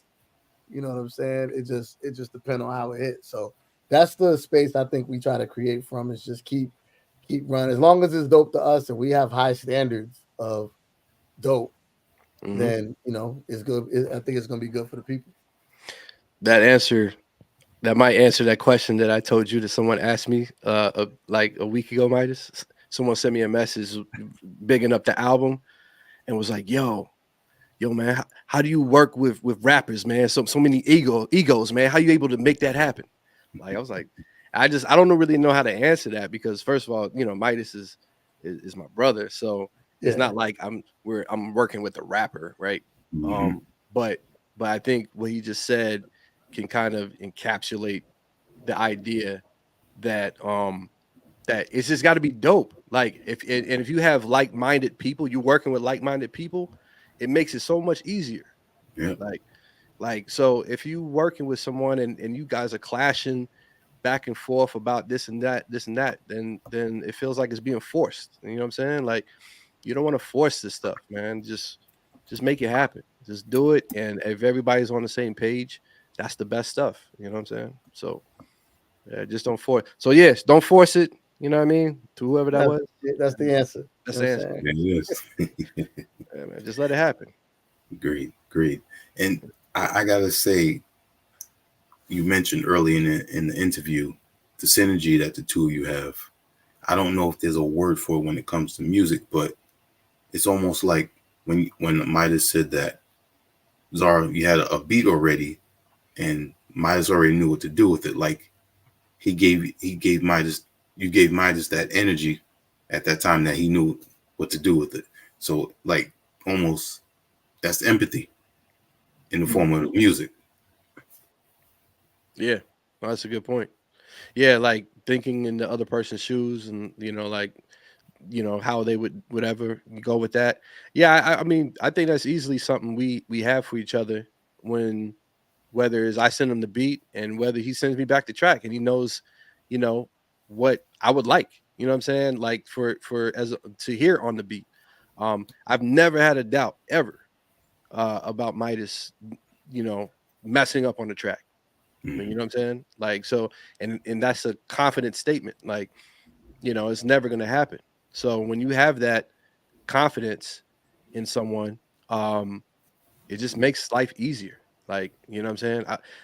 I don't know how much I could say how easy and fun this was. Like, I you know what I'm saying? I send him a beat or whatever, and he texts me back like within a day or two of the joint, and it's crazy. Like, and then it was like, all right, cool. What's next? Like, it was really that easy. And probably one of the easiest, if not the easiest, project I've ever worked on. Like, you know what I'm saying? So it's kind of it's a round circle because we've been working forever on stuff, and this is a culmination of that energy that we've always had. I mean, back in my super rapper days, we had energy on stage. We were rocking Oh stage yeah, heavy yeah, together, like yep, super heavy, like yep, tag team stuff. Like what I'm yep. saying, if I had a show, if it was a Czar show, MidaZ was on stage with me rocking the joints. If it was a MidaZ Yep. show, I was on stage rocking the joints. So like Facts. it's super, like what I'm saying, the bricks were laid long time ago. You know what I'm saying? Mhm. I think too, to add to that, is, in my opinion, and I guess Zara will speak if this is untrue, but in my opinion, like I really I approach creating music from a producer mindset. Like I don't, I'm a, I try to be like a crazy rapper, but like I can't produce nothing. Don't put no beat machine in front of me. I won't know what to do with it. But I have all the ideas. You know what I'm saying? I have all the ideas, and like I kind of know what I want things to sound like and where I want it to go and how I want it put together and like all these different things. But I think it's, there's a lot of rappers that only gonna lay their verse, and Mhm. that's it. Lay the verse. I hear it when you finish with it, and I try to contribute more than that in the process of putting records together, and I don't want it to be just here, I laid the verse, hope you figure out what to do with the verse and where to, like, Yeah. like trying to really help with the creation of the song, and the creation of the album and the sequencing and all of the little things. Like I love all that stuff. Like putting a project together. So like I know a lot of rappers. I'm gonna let them go unnamed at the moment, but I know a lot of rappers that ain't doing nothing but laying their verse and getting the fuck out the studio. You know what I'm saying? Like Yeah. that's it. And then you got to figure all this shit out. Like, yo, niggas be laying their verse in all kind of weird spots. You got to move their verse. You got to figure out what they was trying to do that they didn't really do that well. But like I think he was trying to do this. And, you be trying to figure all that shit out. Figure But, it out, yeah. yeah, like I was taught by Czar and by I Make Mad Beats. Like I went to today's school of putting songs together. You know what I'm saying? And I have the understanding of like how people need their files to be, and all the nuances that go into trying to make sure that you record it properly, and just all the little details that put these songs together beyond just here's a bunch of files. I hope you figure out what to do with it. Good luck. Make me sound good. So trying to just be helpful in that way too to the process. Yep, 100%. Always on go without the ready set. Man, That's ZARZM, that Black Magic track. I can't tell you how much I enjoy listening to that one because the transitions, where you put the old recording in there. I think it was at like the 3-minute 12-second mark or 13-second mark. Then the beat changes about maybe 30 seconds after that. Yeah. Crazy. Man, appreciate it. Yeah. I was just adding like a lot of those things I made on the fly. Like any of those little transitions, beats, and this and that. It was like, all right, I got the track from MidaZ. All right, so now, like, how is this gonna work in the album, right? So then, like, you know what I'm saying, like, none of those were beats I sent to MidaZ. Those little interlude beats. It was just like, all right, let me just make it right here. All right, boom, boom, boom. I'll make it out like NPC's right next to me. I'm like, all right, throw that in the track. You know what I'm saying? We already had a directory of content that we shared as far as like little snippets and tidbits of like from movies and shows and stuff. So like I was just putting it together, and I really like how that came out too. That transition was dope. But doing stuff like that is is from like kind of what Midas mentioned. Like he talking about how he learned from us as far as you know, albums. Well, for me, it was like, you know, a lot of the classic albums that I really loved were where like the interlude sometimes would be just as dope as the song, or like the beats that come in like seconds or like a minute later at the end, at the tail end of a song. Yep. And like it adds the extra layer to the vibe and the feel, and it transitions into the next track. Like I love that stuff. Like that's the type of stuff that I love doing. So every project I think I've ever done, I've always had like little beats like that. And you know, that's like ode to like a Pete Rock, Premier, even like, you know what I'm saying, DJ Muggs, heavy DJ Muggs. You know, they did that stuff heavy. So as the producer side of me picked up on that, and I was just like instantly like, that's what I want to like implement into what I do. You know what I'm saying? So yeah, that's dope stuff though.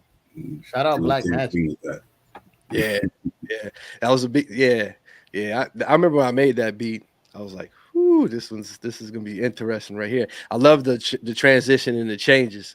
And then Midas, you know, the way he kicked it off was very unorthodox. So it was like, this is different. Like I love the whole vibe of it, man. Yeah.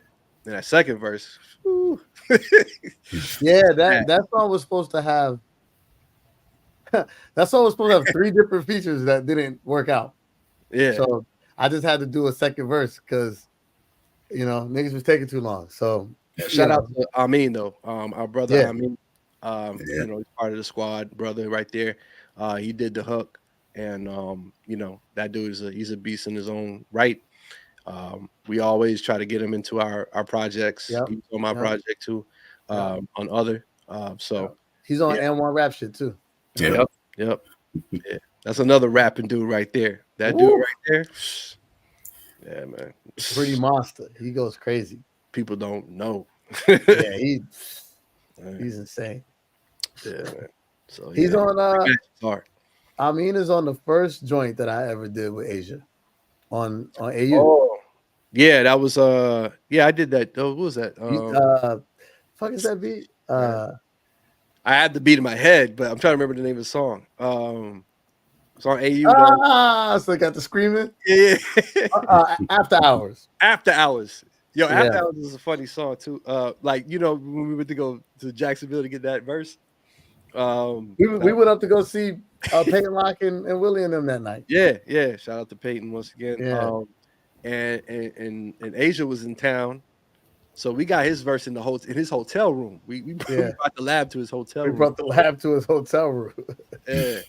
And ended up having like a 2-hour conversation about religion and like all types of crazy stuff, like the future and like what's happening and stuff. Like it was wild. Yeah. But that's right. That was the first joint that I mean was on too with you. But yeah, you know, history right there. Yeah, for sure. Black Magic. Yep. That's crazy. Was there my last question? Out of creating this album, what's that one track that stood out for a personal reason for you? And this question is for both of you. You go first. All right.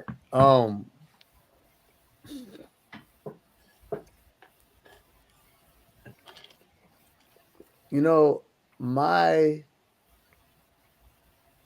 favorite song on the album is probably Greenhouse Effect. And I love Greenhouse Effect, and it just, I don't know, it hits me a certain way because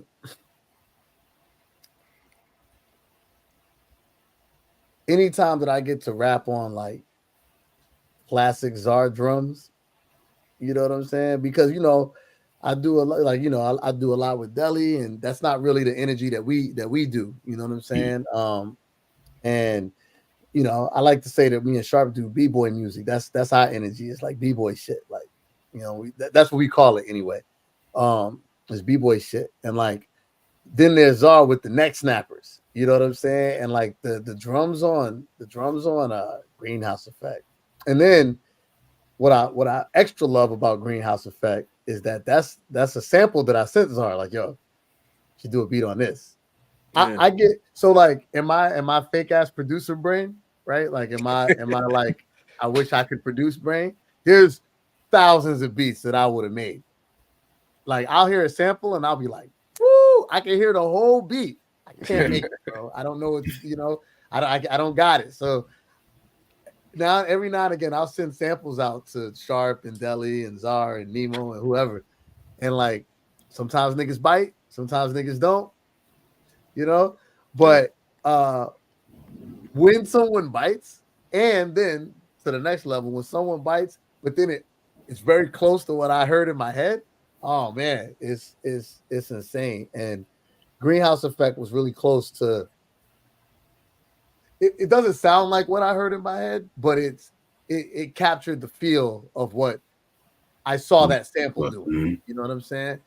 And then I think Greenhouse Effect for me is dope because I was just talking to Deli about this yesterday. We was on a video chat talking about this yesterday. I'm constantly hunting for new song structures, right? Yeah. Because, I was telling Deli, I was like, bro, it's rough because like, lyricist, right? So like there ain't but a couple things I could do on my side of the game, it's verse, hook, or is it long verse, or is it hook verse, or is it verse hook? You know what I'm saying? Like, is it 16? Is it 24? But like when I listen to an album, and even like if you go through this album, I try to give you like, all right, this is one verse and a sample at the end, and then maybe this is two verses with no hook, and then maybe this is right, just to keep every song feeling very different from the song before it. And then like, okay, even if you're gonna do hooks, what's new ways to do hooks? You know what I mean? So like if you listen to Greenhouse Effect, that hook is baked into the verse. You know what I'm saying? Like it don't chorus like that, but it's a hook. You know what I'm saying? We start messing with the beat, shouting steps, and that's the Greenhouse Effect. You know what I'm saying? Like it's just a different way to do a hook, a different way to do a chorus, but it never stops the song. Like the verse, it never stops. You know what I'm saying? It just keeps running. So I think Greenhouse Effect for me, I get really excited about the structure of these of songs, especially when I in my own mind come up with a structure that's like, oh, that's different. I haven't really heard somebody do that. You know what I'm saying? Like I'm gonna do that. And Greenhouse Effect for me was the one that had the most different of a structure for me to kind of sink my teeth into. So I love that record. That's probably my joy. Yeah, that's probably my third favorite. Like, absolutely. For the exact same reasons, in the sense where, like, I remember when I made the beat, when he sent the sample over, and I already knew it could be something. I was like, yeah. And when I made it, I don't think I went crazy about it because it was pretty much like standard me, right? But I loved it and I sent it over to him. But when I heard him over, it's another example of when you hear someone like over your joint, that's when you feel the potential, like you maximize the potential of what something could be, right? And that's that happens to producers all the time. We send beats out and it might not be like your favorite beat, but you see someone treat it like it was their favorite beat, and then in turn it'll make it your favorite beat. You know what I mean? Like, wow, like that's how so that's a magical, I think that's the magical relationship between, like, a good rapper or MC, whatever, and a good producer, and sharing those moments. You know what I'm saying? Like, so that's why some of my favorite albums are always albums that are an MC and producer, right? You know what I'm saying? MidaZ, we talked about it in the past too, but yeah, like that energy with an MC and producer, like just those two, like unmatched. Yeah, like that's some of the most magical stuff to me. Like, you know what I'm saying? But as far as me, my personal favorite is movies. You already do. Yeah, I mean, it's a monstrous joint. I think the beat is like 100% representation of TzariZM, in a sense of what I would listen to like day and night if I had the chance to. You know what I'm saying?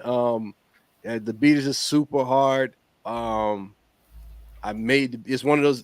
This is one of the beats I was inspired to make because we're making the album, and as much as it's the last song on the album, I think it was one of the last beats. Almost, I think I sent one of the last few beats that I sent for to get the record done too.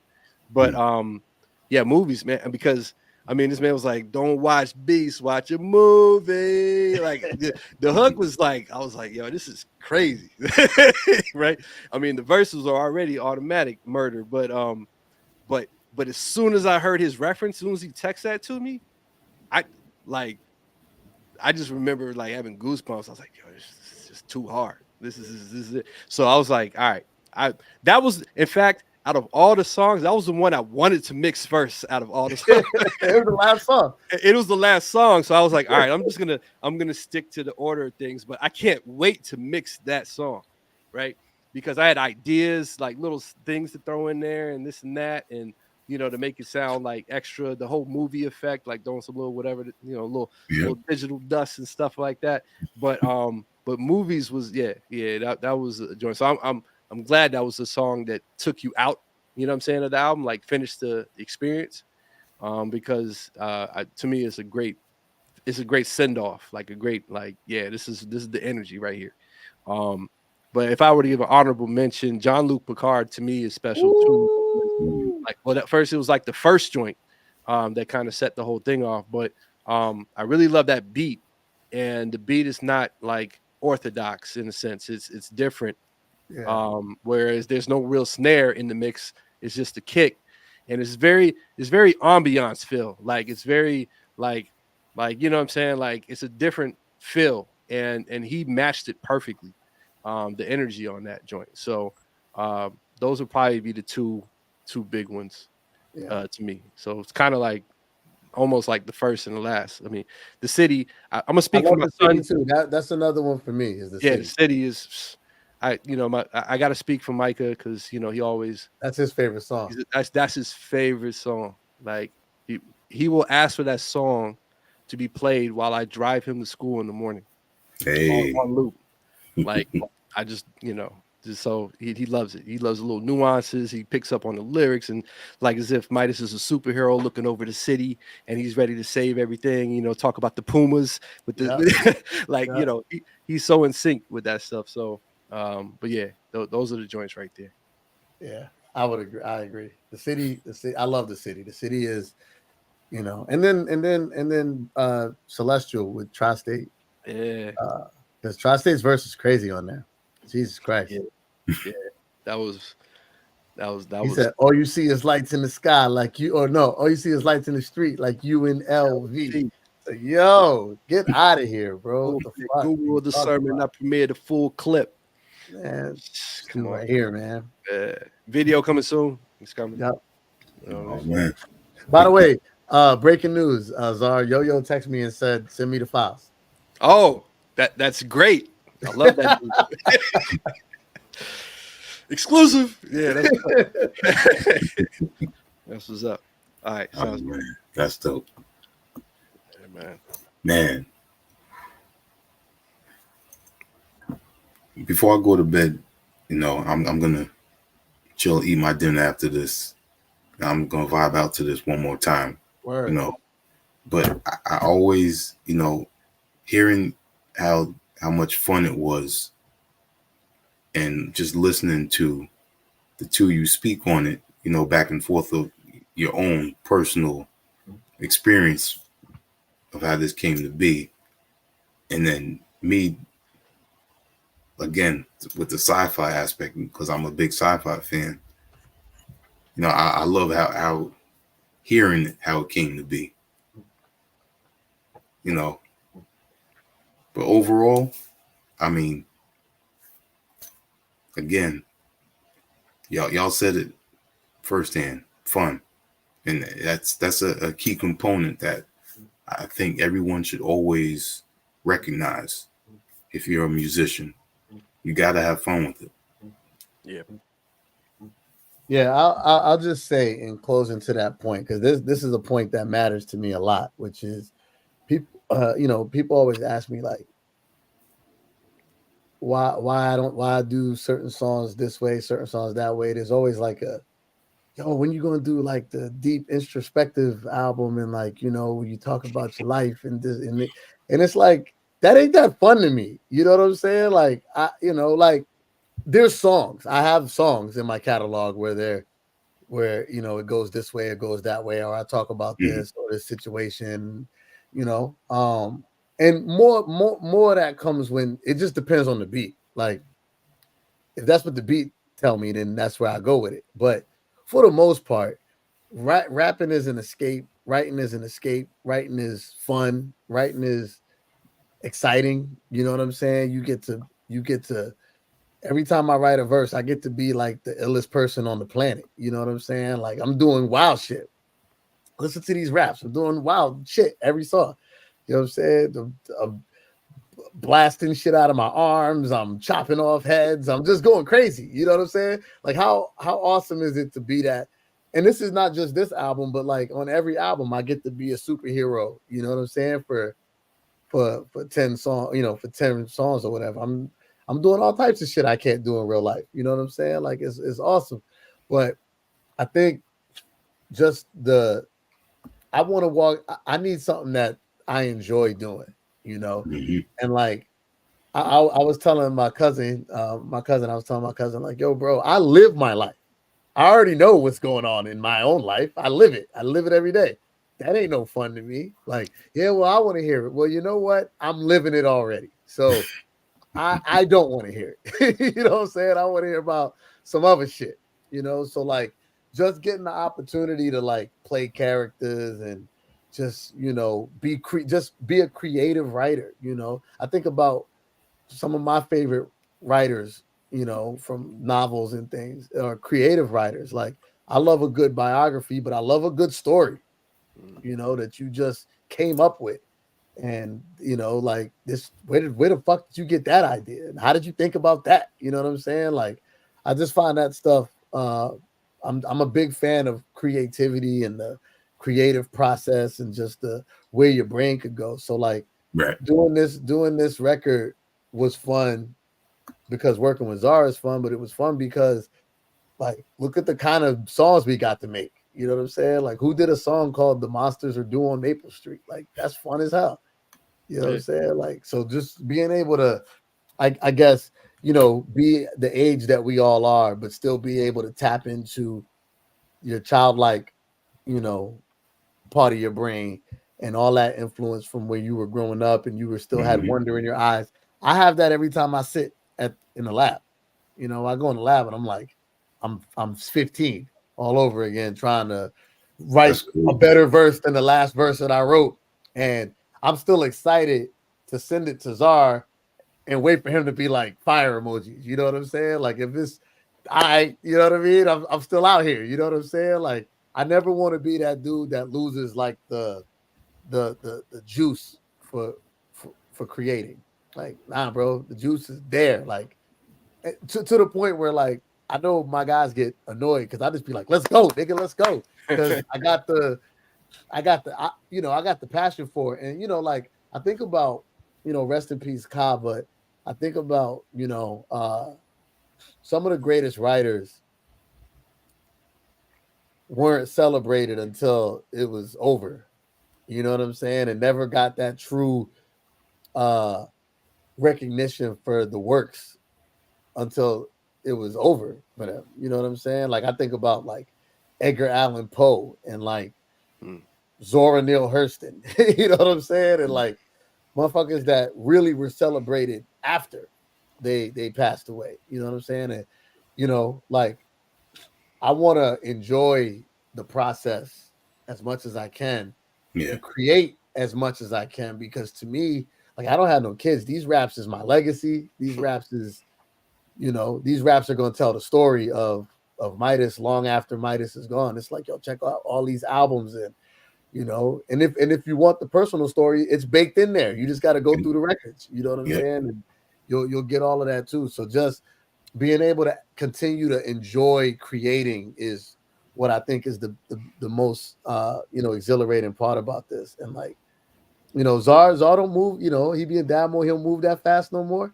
But if I could pull out Zar for like a 2-month stretch to all right, we running, like we run it, and even that it's fun for me to watch Zar get excited about creating. You know what I'm saying? Because he be doing like 7,000 things. He's like, yo, but let's do this. And then seeing his eyes light up and getting excited about doing music that's my whole thing. Because that's how we all connected, was doing music and being excited about it. So yeah. I feel like if you got to try too hard, I got other shit I could try real hard to do. Like. Yeah. My whole life I have to try hard at everything. Like music, I need to just be able to do it. You know what I'm saying? So that's kind of where I'm at with it right now. So this album is a special one in my catalog. Yeah, 100%. Yeah. You just reminded me before we go when you said that your life is in the music. Oh yeah. When I spoke with Ka last month, I told him what else I do aside from my main job with the city. And I said, I also interview people. And he said, I haven't done an interview in a long time. And he said, all you got to do is go through my entire catalog. My life is right there. It's right there. That's crazy, man. It's right there. That's amazing. It's all in there. Yep. It's all in there. You know what I'm saying? Every song got a nugget.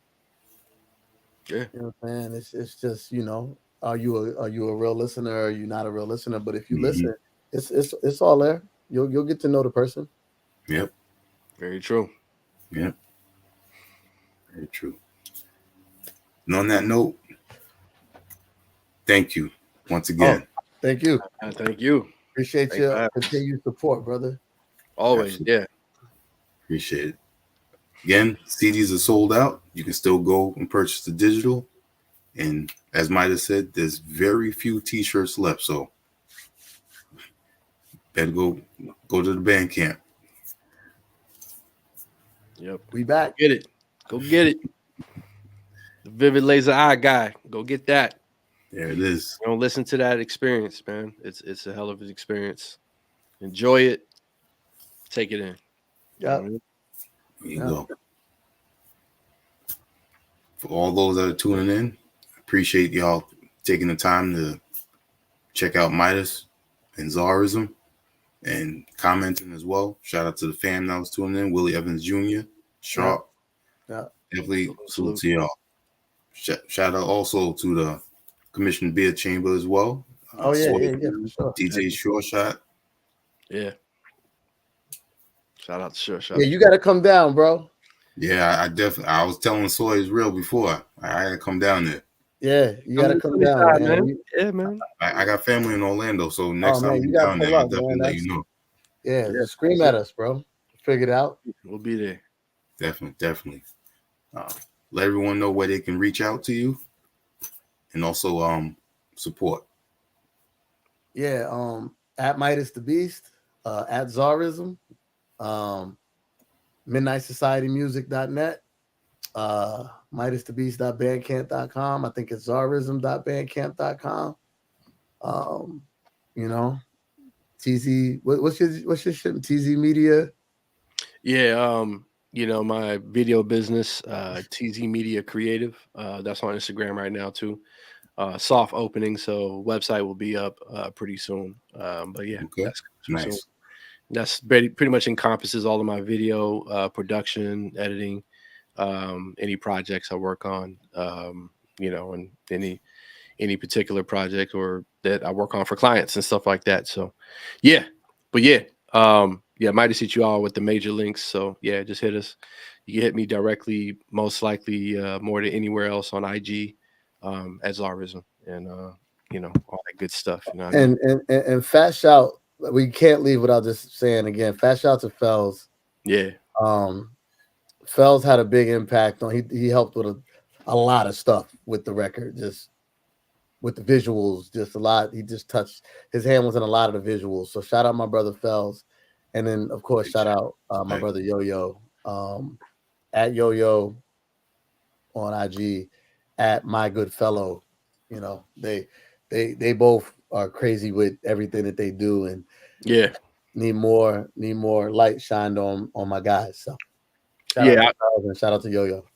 I'll add on, like, because this album, yeah, MidaZ and I were musically in tune, and we did all the music, but the visuals and the makeup of the album was definitely contributions from Yo-Yo and Fells, and it was a team effort. These guys were we were in conversation about all the details through the process. They were on top of everything, man. So I got much love for those guys, because when you have a team like that, things just happen. Um, for instance, the rapper and the producer won't have to worry about those things. Yeah. Right? So, and that was a big part of the fun aspect too, because I'll speak personally on like my album I made last year. Yeah, it was fun because it's my music, but there was some fun element taken out because I did everything for it. Yeah. So, I had to do everything for it. The video shot, this, that, mix it out, all the stuff. So that can be fatiguing, as a person that does all things. So when you have a team, it feels great, man. So shout out to Fells, shout out to Yo-Yo, man. Love y'all, man. Yeah. Yeah, plenty of flowers go to those guys, man. And there'll be plenty more work that they will do too, Oh yeah. on their own accord. Fells is a producer; he makes beats, dope beats as well. Yo-Yo, it was already mentioned all the stuff he does too. Visual master, in my opinion, like, and all types of stuff. So, yeah, big shout out to those guys, man. The Vivid Laser I Got team right there. Yes, sir. Definitely go check in more from them as well. Definitely. Yeah, definitely do so. Yeah. And on that note, HHDG Media is gonna say peace. Peace. Peace. Salute. And ain't nothing but love at all times. You already know what time it is. Yes, All time. indeed. Much Respect. love. You know what I'm saying? We gotta get you down to Orlando, bro.